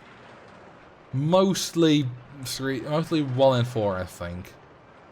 Let's see, Gen 4, 1, 3, 4, 4, 4, 4, 4, 4, 4, 3, 5, 5, 5, 4, 2. Tyranitar's from 2. 3, 5, 4, 6 / 3, kind of. I mean, it's my favorite Mega, so it has to be Gen 6. Or, well, gimmick form. I should have put Alolan Ninetales there, actually. Didn't think about that. And then Gen 5 and Gen 1. Oh yeah, you also got a few more here, like favorite regional bird, Gen 4. Favorite regional mammal, Gen 4, Bidoof. Legendary, absolutely legendary Pokemon. Favorite regional bug, Gen 4. Favorite Psydo, Gen 3. Pika clone, just Pikachu. Favorite fossil, Gen 4. Favorite baby, Gen 4. Favorite new Evo, Gen 4. Favorite box legendary, Gen 4. Pretty much everything that can be Generation 4 here, except for favorite pseudo legend, is Gen 4. It's my favorite generation by far, which is why I kind of want to do a Pokemon Platinum playthrough on stream once. Because it seems fun.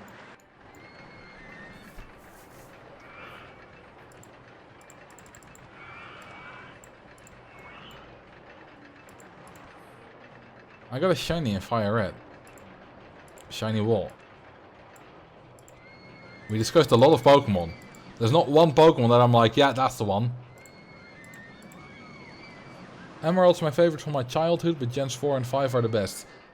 I agree in a similar way, because Diamond, Pearl are my favorite.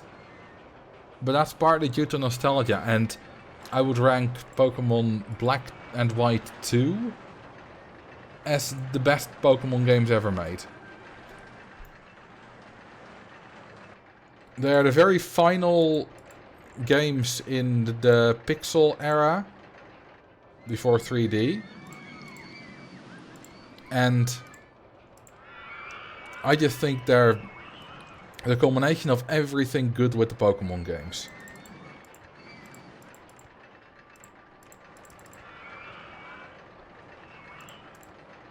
And I don't think there will ever be a better Pokemon game again.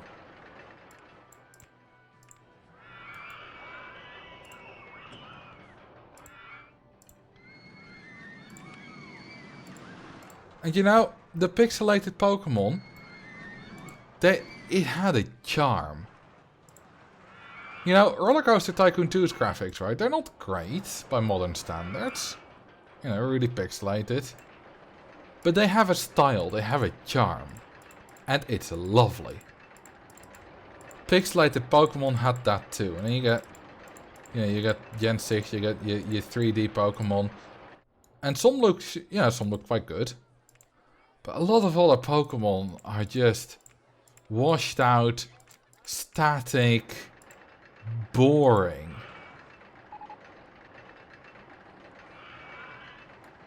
It's just not nice.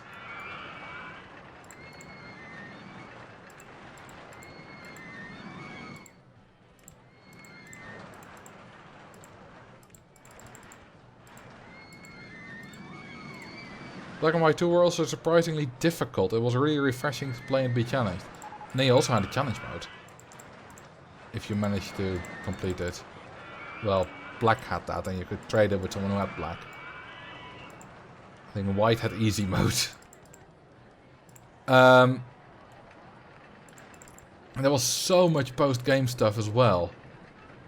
Absolutely ridiculous just how much stuff there was to do in those games.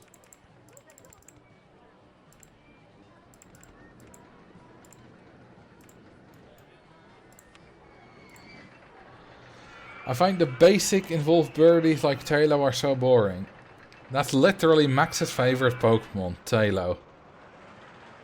That might have also been why you mentioned that one.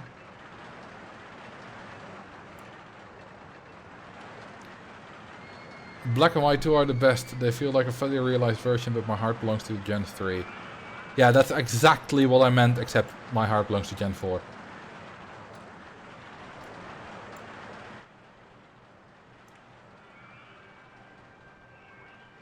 They're just so good. So phenomenally good.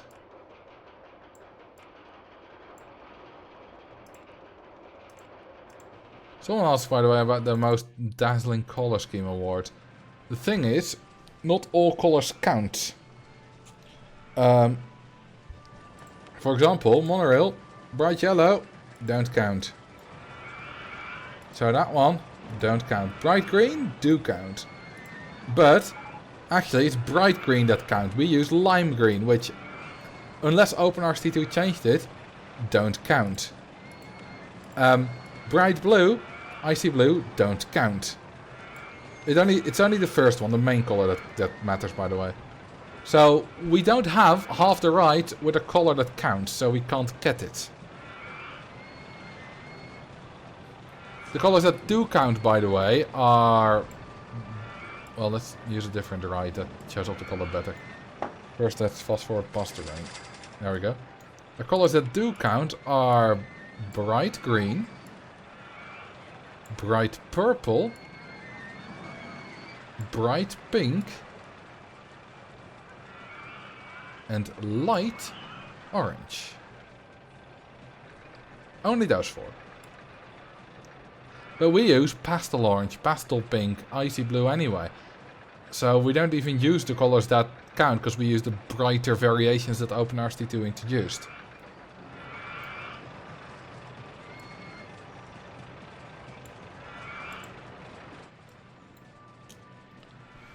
The current problem with Pokemon is that there isn't enough time between releases. If they released a Pokemon game every 5 years or more, I think it would be a lot better. To be fair, they never did that. Okay, hang on. Let's do a check. Let's see how true that is. List of mainline Pokemon games. Let's see this. Alright. So. On the right. 1996, Red and Green. 1998. Yellow and red and blue. Yellow. 1999. Gold and silver. So that's 2 year gap, 1 year gap. Then crystal. 1 year gap. 2 year gap, ruby and sapphire. 1 year gap, fire red and leaf green. And emerald. So 2 year gap, sorry. 2-year gap Diamond and Pearl. 2-year gap Platinum. 1-year gap Hard Console Silver. 1-year gap Black and White. 2-year gap Black and White 2. 1-year gap X and Y. And then, if we ignore the DLCs, nothing came out in 2020. Nothing came out in 2023. But we did get Legends Arceus and Scarlet and Violet. Okay, we do get a little bit more. Not that much more. But it kind of only really it started kind of... They haven't had a year off without a release, starting from 2016. But it's not like there were like 3 or 4 years between releases on the standard back in the day.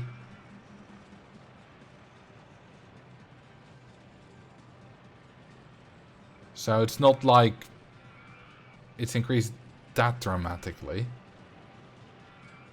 Because Sworn it got...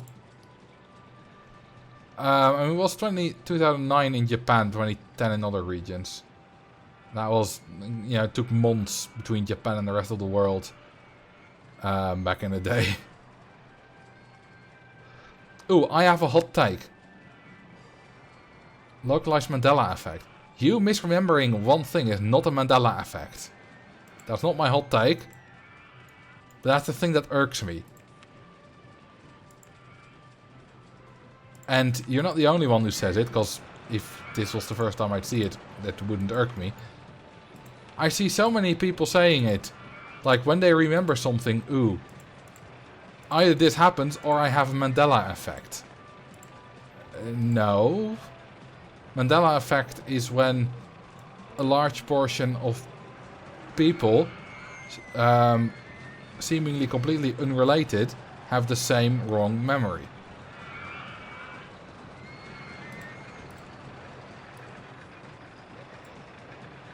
And of course named after when a lot of people thought Mandela had died in the 1980s.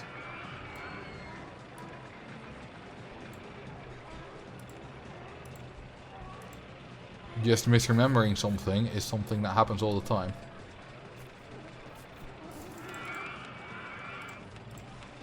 But yeah, my hot take. I don't like Pokemon Heart Gold and Soul Silver. I don't think they're bad games, not at all, but I don't like them. Oh, did you not mean to actually try to name the park? Do we have a mod online who can return the point if that is indeed what happened? Or you can come up with the name if you want to. I mean, you have the ability to do so now. You have the power!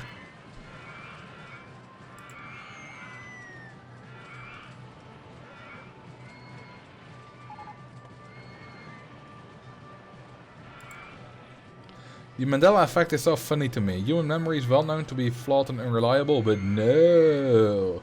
It must be an alternate reality that I phased out of. I mean, that's the you know, one of the explanations of the Mandela effect that you find funny.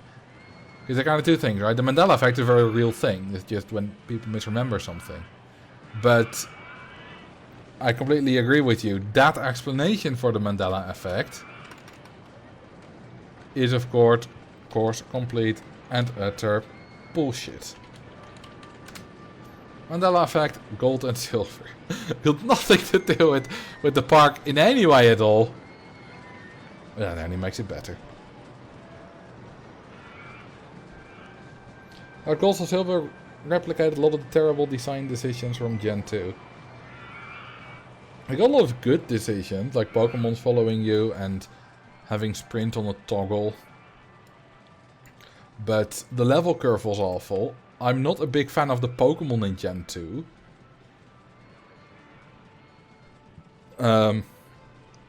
What else is there to say?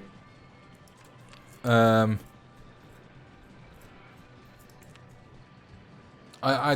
wasn't a very big fan of the general look. Like the way the tall grass looks and stuff.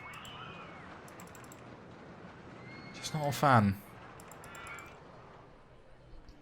Can you name the most unreliable ride of my sex life? Mine is very reliable. It's very consistent. Namely, nothing at all.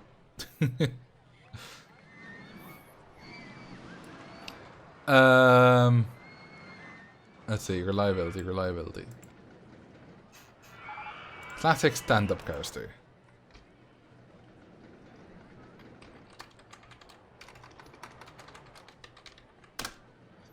They at least fixed the levels of the Kanto gyms to be not level 30 after beating level 50 Pokemon. Oh, you know, it's also a hot take. I mean, it's kind of a similar, very similar thing, but I see people very often praise Hard Gold and Soul Silver for having like a very extensive post game. Because after you beat the league in the Johto region, you can go to the Kanto region and do another 8 gyms and beat the league. Again. Which sounds like a very extensive post game. I thought it was boring. You know, after a lot of pestering from a friend, I finally caved in and illegally downloaded Hard Gold and Soul Silver onto my R4 card. And played them. You know, I did Pokemon Hard. I did the game themselves, and you know, I was happy to play Gen 2. You know, I had a good experience. I didn't think the games were very good for a Pokemon game, but it was still good because it's a Pokemon game. And then I got to the Kanto region, and I just found it kind of boring. Like, yeah, for a Pokemon game, sure. I mean, it was kind of fun going through it, but it's not at all like any kind of second adventure. Because I did the 8 gyms in like 3 hours without even trying. My Pokemon were so much higher than any Pokemon there, and I just blazed through it. That's not a second region. That's just a bunch of fights. With nothing, a bunch of steamrolls. With nothing really to it. Yeah, the red fight was very, very cool, of course. As I said, a lot of things were good about those games. I just don't agree with the praise that people very often give it.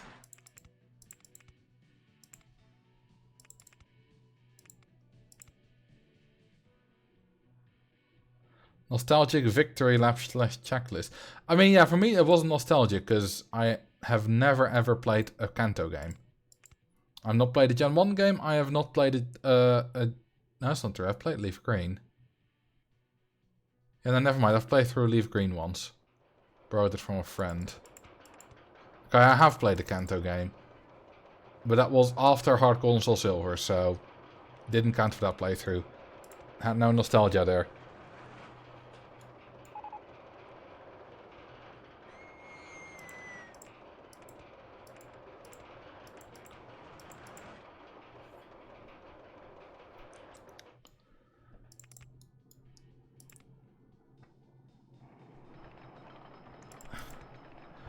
But yeah, the biggest post game for me, best, is Black and White 2 again. Phenomenal post game, lots to do, you know, a couple of new routes, a bunch of new areas, lots of little things to do. You know, things like the Abyssal Ruins, and you got the Pokemon World Tournament, you got the Battle Subway. And I think the Battle Subway is the best version of the Battle Tower I've ever seen. So for those who don't know, the Battle Tower is kind of where you go in with a team of 3 Pokemon. And then you face a random trainer with also 3 Pokemon. All your Pokemon are set to be level 50, so everyone's the same level. And then you gotta win as many fights in a row as you can. And the fight gets kind of progressively more difficult. It's a very good thing. It's a lot of fun. But kind of the Battle Tower is, I mean, the idea is you go into a big tower and you face stronger opponents as you climb the tower. But really what happens, you know, graphically, is you just do a bunch of fights in a row and nothing kind of even remotely interesting happens graphically. But the battle subway is different. In that you go into a subway, and then once you've beaten your opponent, you walk to the next subway car, and then meet your opponent there. And just like as in a normal battle tower, every 7 battles, you get like a break. Or you get like some battle points or whatever, I'm not sure. But every 7 battles there is something, there's like a little break thing. And in the battle maison in Gen 6, and also as far as I know the battle tower in earlier gens, you just kind of, you know, walk away from the arena and be like, ooh, I'm on break now. In the battle subway, you arrive at a subway station where there are some NPCs. And you can't go home from it. You can't walk home. You gotta talk to someone and you'd be like, alright, do you want to move on or go home? And that's when you can, I believe, save your streak as well. Every 7 battles. So if you know, you want to ditch now and come back later, you've got to finish your 7 battles and then you can do that. Alright, what are the stats before we make it crazy colors? But the subway stations are different every time. I'm sure at some point they will repeat, but like at least the first couple are different. And at some point, like the 4th or the 5th or something, there's one guy standing somewhere which gives like a rare item. But that's fun. You know, that's so much more fun.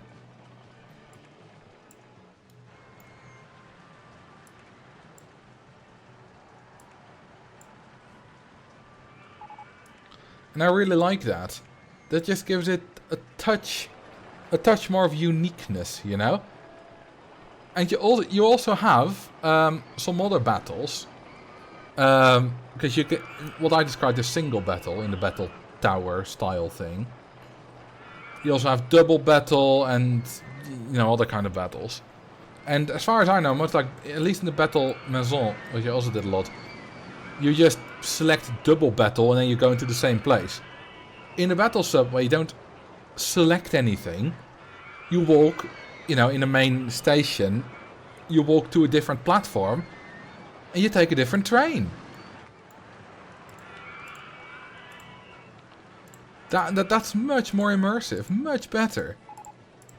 And there's also another train which heads to Anvil City or Anvil Town. It's not a city, it's a town. It's nothing to do with battling, but it's just not a fun thing.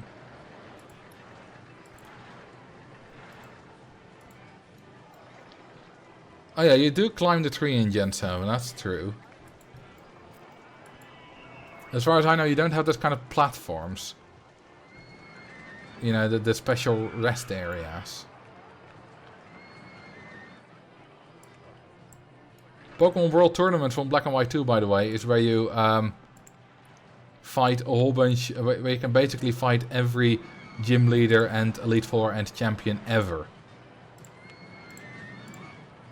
From every generation before that. In different styles of battles. You know, triple battles, rotation battles, maybe also single, double.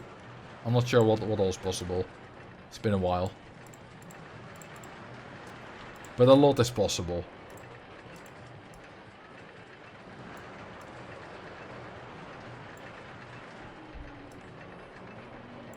And that's great. And you also had Entralink stuff with your Entralink tree. Which were like some kind of weird missions. That, yeah, you had to find like 30 items or as many items as you could in a certain amount of time in like Castelia City, which is the biggest city in the region. And they would like glisten on the ground. So that was also a thing that was there. There was just so much to do. Just never ended.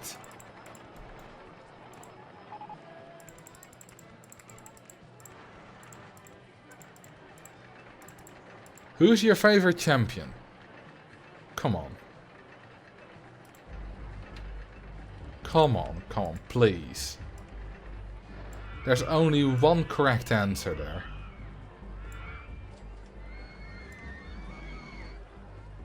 Especially since I've already told you which generation is my favorite.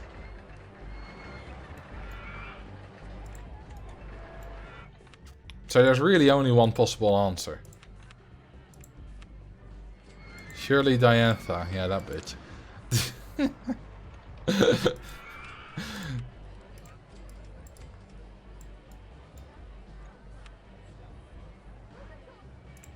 Now, of course, it's Cynthia. Like, isn't Cynthia everyone's favorite champion? Pretty much.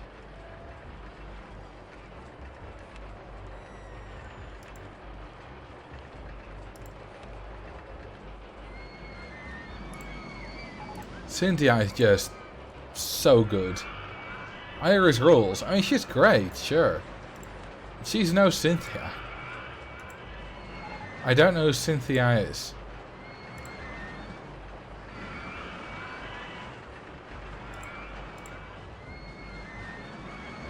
We have a heathen in the chat.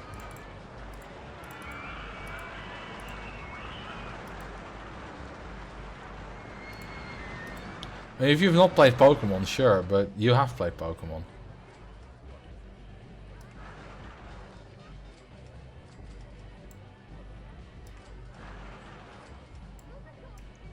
I'm not sure I can like you anymore.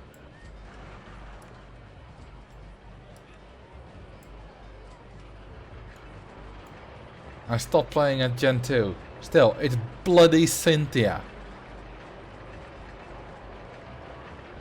There's nothing better in a world of Pokemon champions than Cynthia. Also nothing sexier.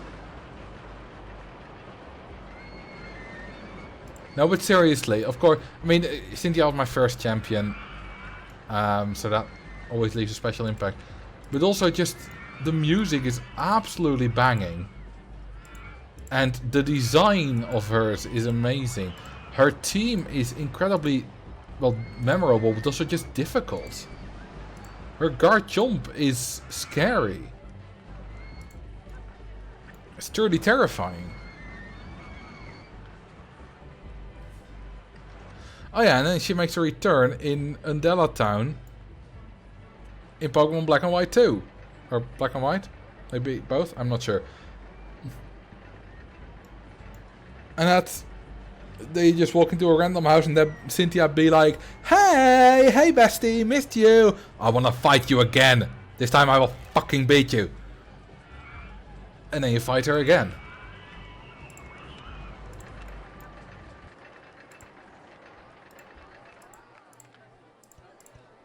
And it's amazing.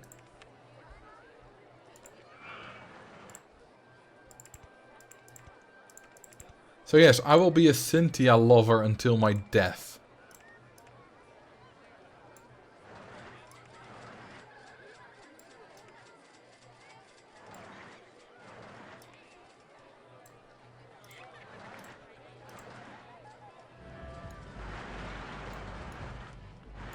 What are the stats on this ride anyway?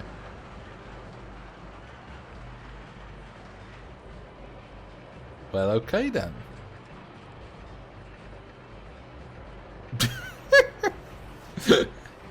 I never checked. Oh yeah, I can already see where the issue is. It's the very last helix. Goes quite fast there. Well, might also be that, you know. Maybe, just maybe. Let's do a lateral G check. Let's see where the proper issues are.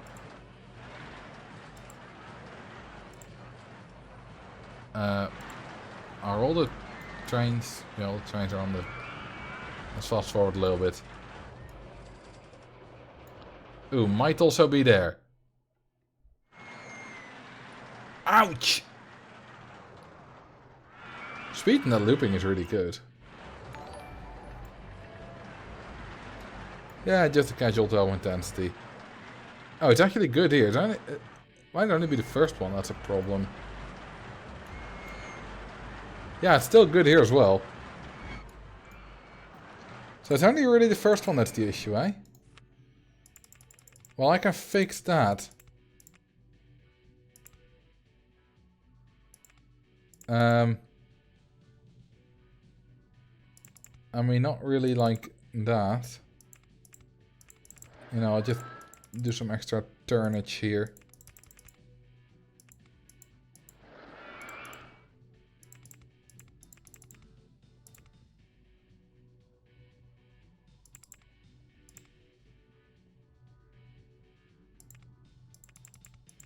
Not like that. Now works. Brightest, as in like intensity. Well, that was a very luminant red. But brightest, as in brightest spark. It looks quite bright, this, doesn't it? Also, this spark went to Harvard, so it's the brightest spark of its generation.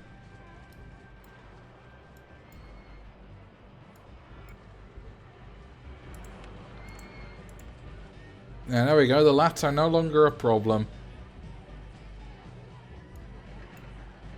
Now, let's see what the intensity rating will be this time. Probably like a healthy 9, maybe an 8.5. I mean, it does have a lot of verticals, like 6.5, so probably a bit over 9, to be honest. Well, let's see. 9.77. Well, it's a little bit more than a bit over 9, but they're good. Which means we can now charge 24 bucks, baby! Woo! Woo! Oh yeah! I like bright color, so it's quite calming to see.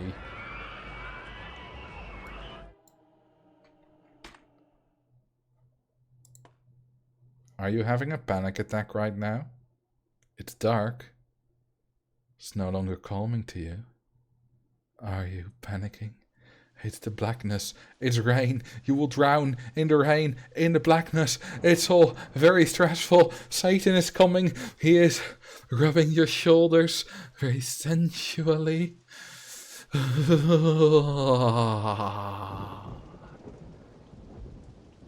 hear the thunder in the background as Satan has the best experience ever, because you love it when he touches you all over. That was dark. I mean, I had ideas to go a little bit more raunchy, but I was like, well, that's maybe not the best idea. Hoover comes back to the stream and he's like, what the hell's going on here? And Satan is like, yeah, hell, definitely.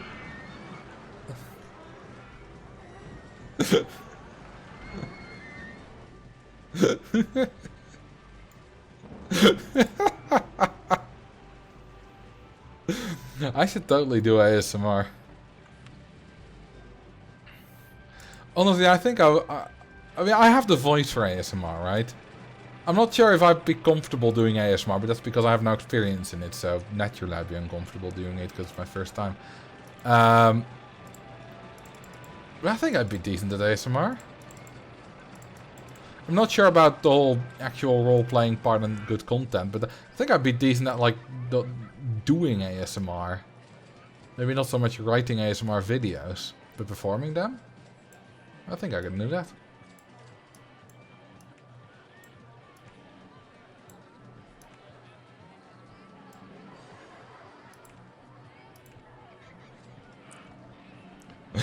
I never ever know what will be happening on this stream. Yeah. For a little bit we talk about Pokemon. Then we talk about drowning guests. And then we casually talk about Satan having an orgasm while he's rubbing you. You know. Casual stuff, really.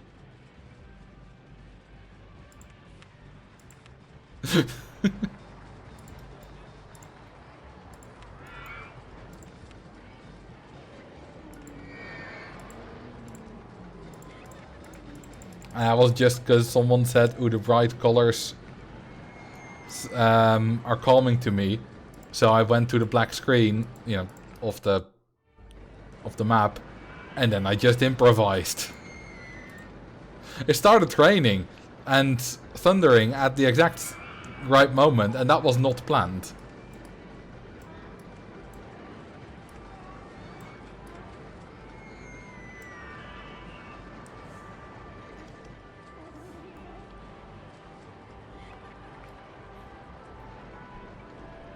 The interesting thing is I don't think I lost any viewers. Viewership has been a bit low this stream. At 110, 120 viewers. And I don't mind it much, but I am always curious why that would be. Is it because it's bright and people, it's just people don't like looking at it? That's the thing I did think might happen. Or is it just a coincidence?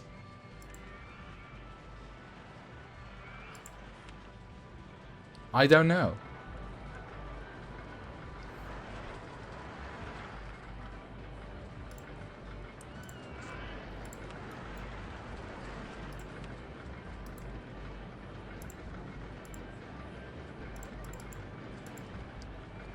But it is fun to think about.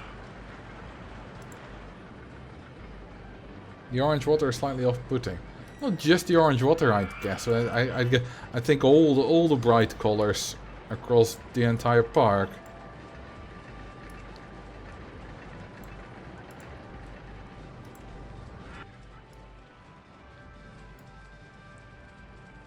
People aren't watching because of lack of benches and trash cans. Mate! Art thou even watching? Art thou even looking at the paths? There are benches and trash cans everywhere. Your sex life is broken down. Well, impossible. Because for that to happen, it would have had to be active in the first place.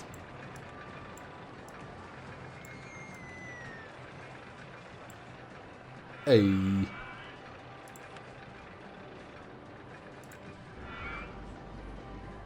It is the most unreliable ride in the park.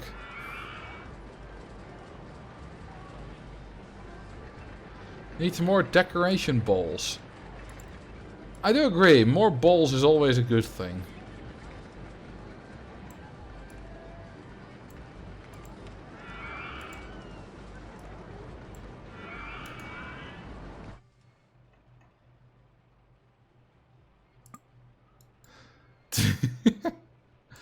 Oh god. Wait, that's the standard color we already have some of.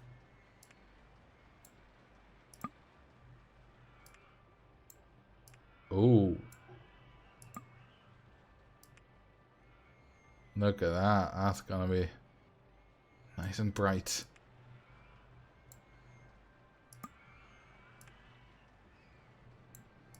Nah, we'll have some. See, we have green, we have not. We don't have like proper red yet. Ah, it's very bally. Balls are for the bold.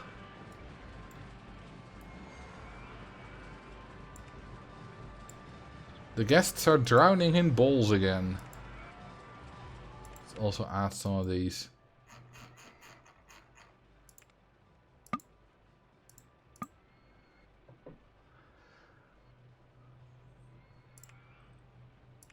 And some of these things that are slightly different than balls, but still quite ballsy. Pick a coaster type for me to build. Alright, have a pick. Oh, I love this Twister roller coaster image. Oh lord, my eyes. That's the idea. If it is possible to corkscrew, it's very much possible. It's also a lovely icon.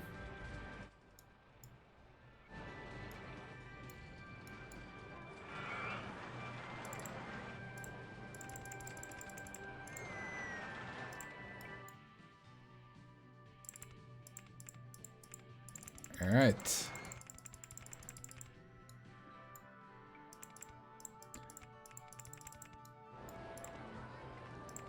And this will be another quite intense roller coaster.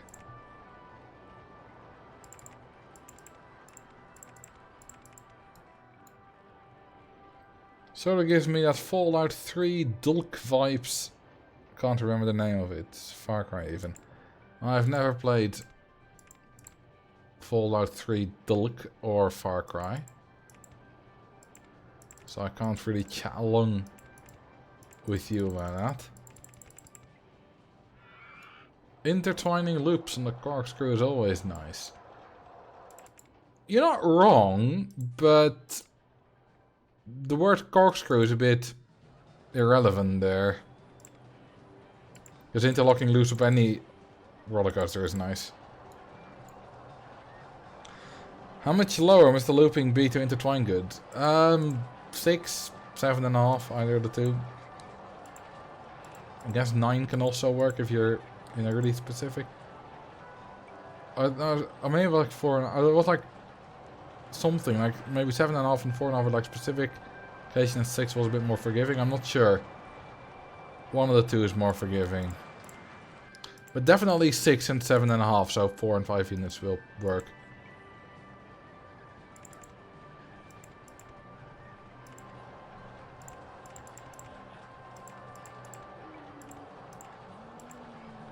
So 21, if we go for 7.5, that means 13.5.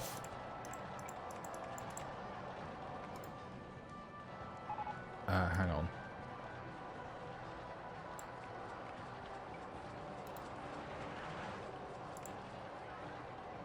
That one goes to the right. Then I need to go to the right here as well. Because I want to do something fun.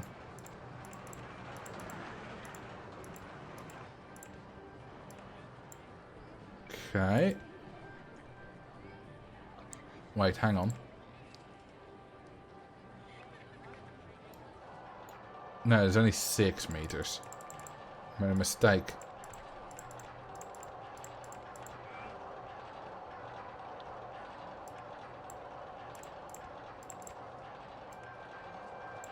That is the 7.5 I needed. I mean, I just showed you that 6 also works. But with 7.5 there, we can do something really cool.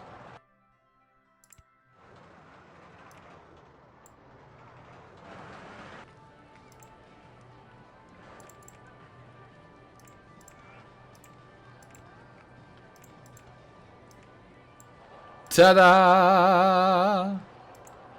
Triple interlocking loops, baby! Would you look at that?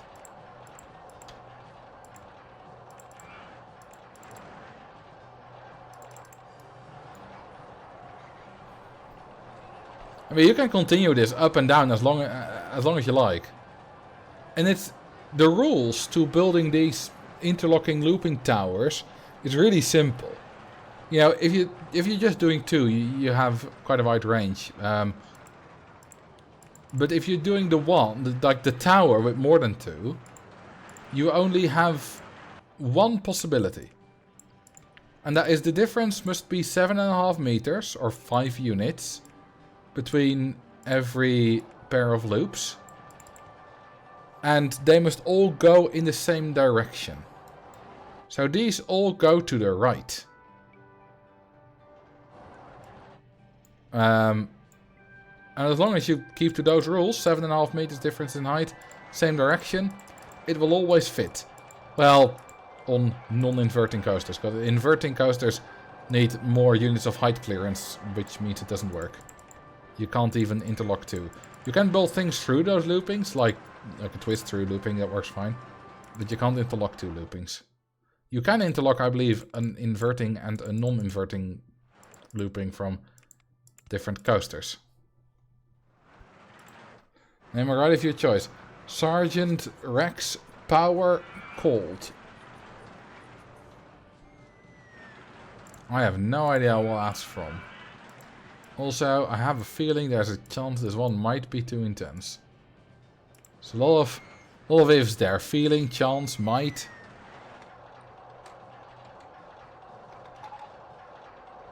Sergeant Rex Power Cold. How much extra excitement do interlocking loops give? I don't know. Like, if you interlock with yourself, it's going to be like a point. You got several different bonuses going on there. Sarge Grand. Yeah, it's new way of spelling it for me. Because you kind of got 3 boni going on here. First, you have the bonus of interlocking loops with another coaster. I mean, it's yourself that counts, but that's a bonus you get. Then you get the bonus of your track going through any vertical loop. Again, it's your own vertical loop, that counts. Then you get the third bonus is any track going through your loop.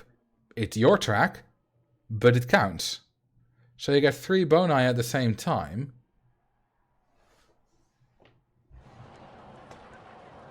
And that's why it gives a lot. So we got 774 excitement, 887 intensity, and 422 nausea.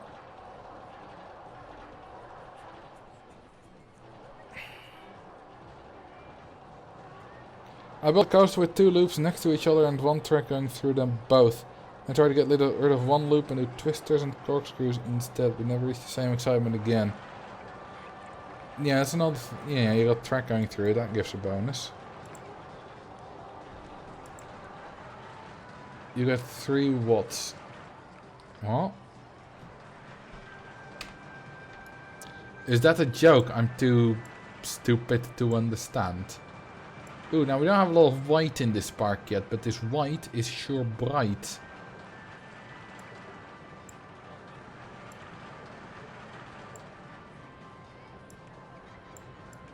Honestly, this is kind of hurting my eyes now. I mean, that's the point, but still. This is very much hurting my eyes.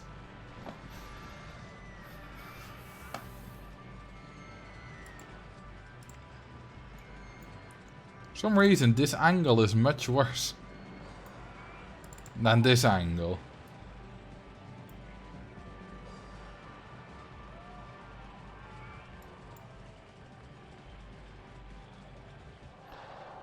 Well, you do get banked turns on the corkscrew, but no banked sloped turns. Which is an arrow thing. You know what, I might build exit paths and entry paths and queue and stuff like that. This might be a good idea. It's like an arrow of a coma thing. Same with like compact invert to proper invert. Compact invert got no banked sloped turns. You see it again with the hypercoaster as opposed to the hyper twister.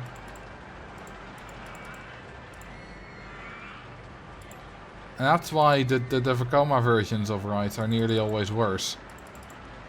I mean, yeah, you do get like the corkscrew coaster, which has the micro corkscrew design, so in that kind of optimization sense, it does have something going for it.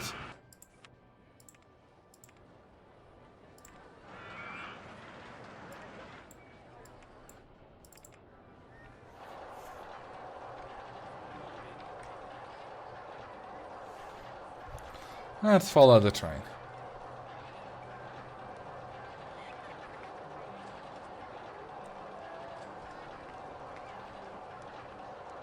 And there we are, at the top of the hill, and y'all are gonna die. Well, y'all, there's no one, because there's no one on this train yet.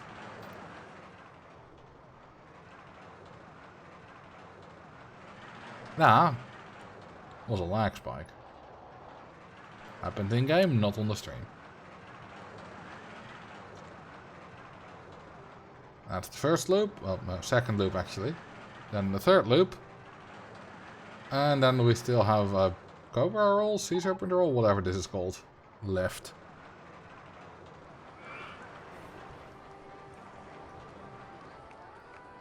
And then we're done. 5 inversions in total. A very nice ride. And apparently quite popular, because it's already filled up with the queue line. I've turned the screen on grayscale.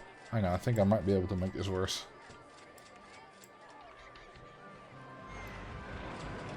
So this is the park.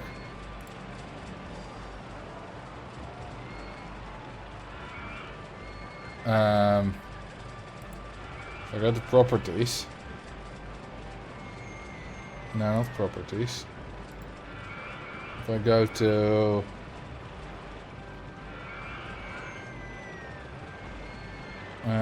filters, I think. I can make it grayscale for you. Now it's double grayscale.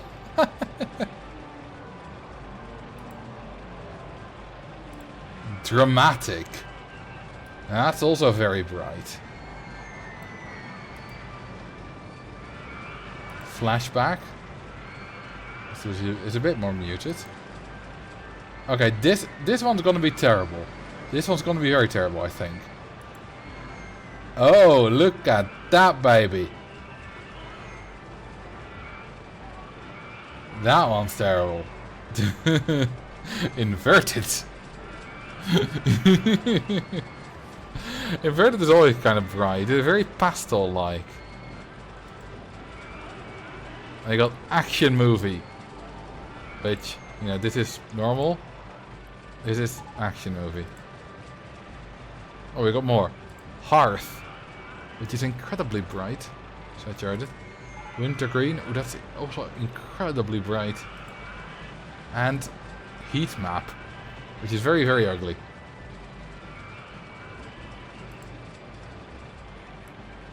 And one more. Cell shade. These are filters in the OBS Streamlabs program that I use for streaming. So I don't see this on my main screen, but I do see the preview in the streaming program.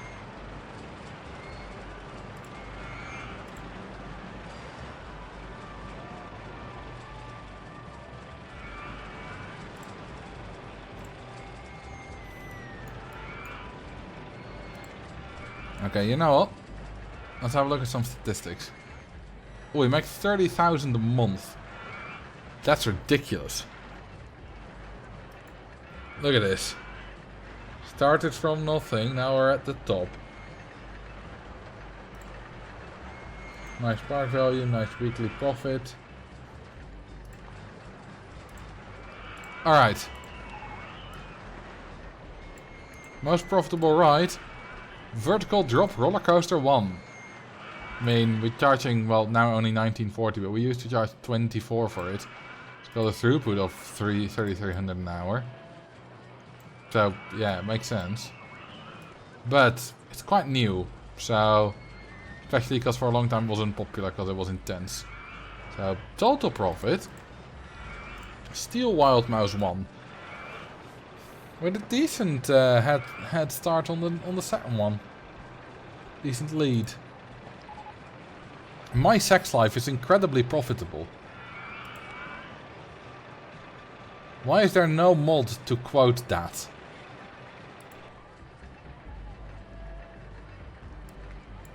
That would have been the perfect quote. My Sex Life is incredibly profitable. Does it have a sepia filter? Yes, it does, but I skipped past it. My Sex Life is also the most popular ride. Really? Right now, that's total customers, never mind. Yeah, it's one of the names of the ride. I was like, how does that have the most customers per hour? And it doesn't. It's only on 1524. The most popular is, of course, Vertical Drop Coaster 1. H is a bit boring. Running costs, sometimes interesting. Suspended swinging coaster, apparently. I mean, we do have multiple chain lifts, so...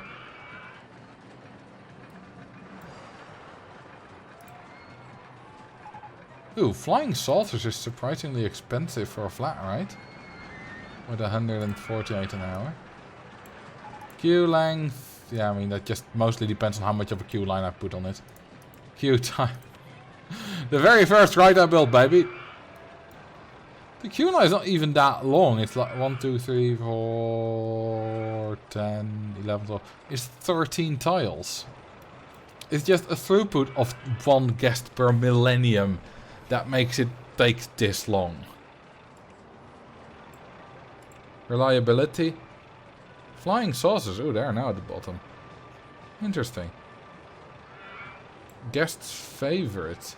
Yeah, it usually goes hand in hand with like most popular, so... Yeah, most customers an hour. Excitement. Vertical drop coaster, of course. My sex life is moderately exciting.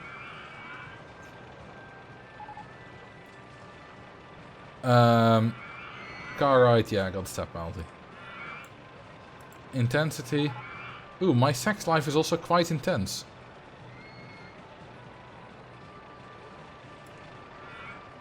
Least intense is monorail 1. And nausea. Circus has no nausea. And my sex life is also quite nauseating. But the most nauseating ride is Launch Freefall 2. Is your sex life a big woody? No, it's a stand-up coaster.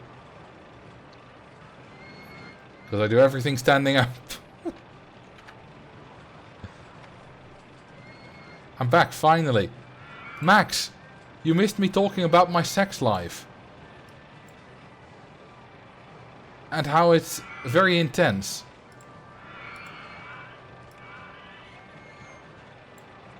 Look at it. It is very intense, my sex life.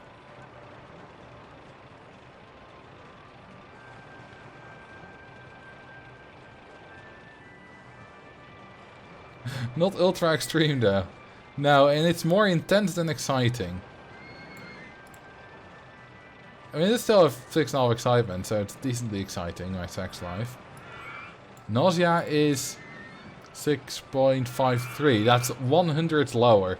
So it's slightly more exciting than nauseating.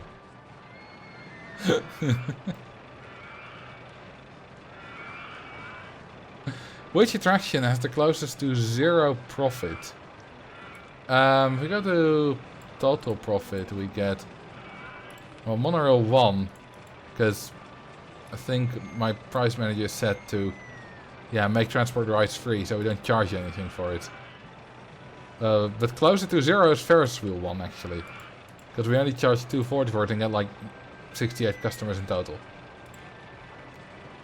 What's the profit of my sex life? My sex life has made a decent profit. In fact, a lot of profit. 57,000.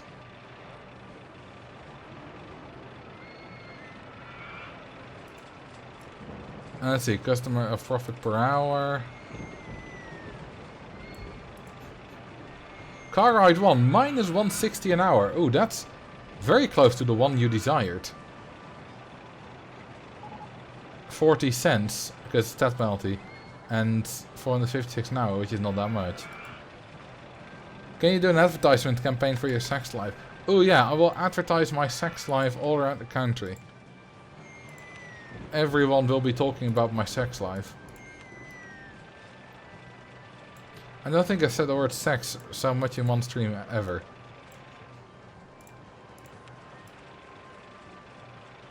Oh yeah, people can experience my sex life for free.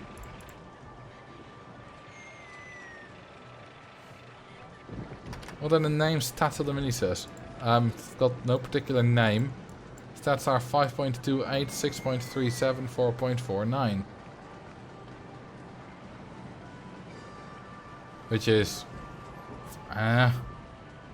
quite standard for a mini-sus.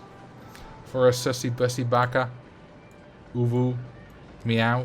Bark bark. These sex life jokes are making me literally laugh out loud. That's hopefully that's kind of the point. So mission succeeded. Hooverkins loves my sex life.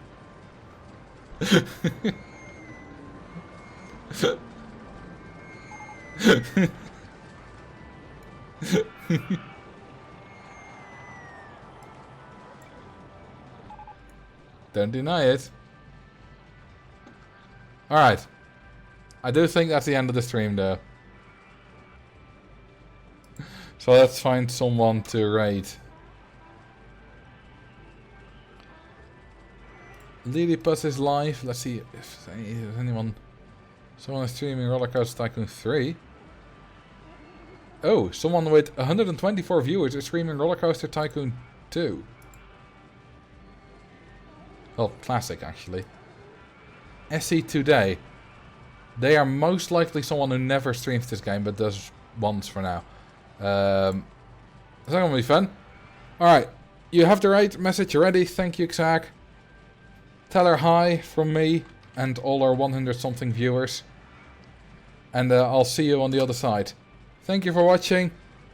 In a few days, hopefully the video will finally be done. Have a good night. See ya.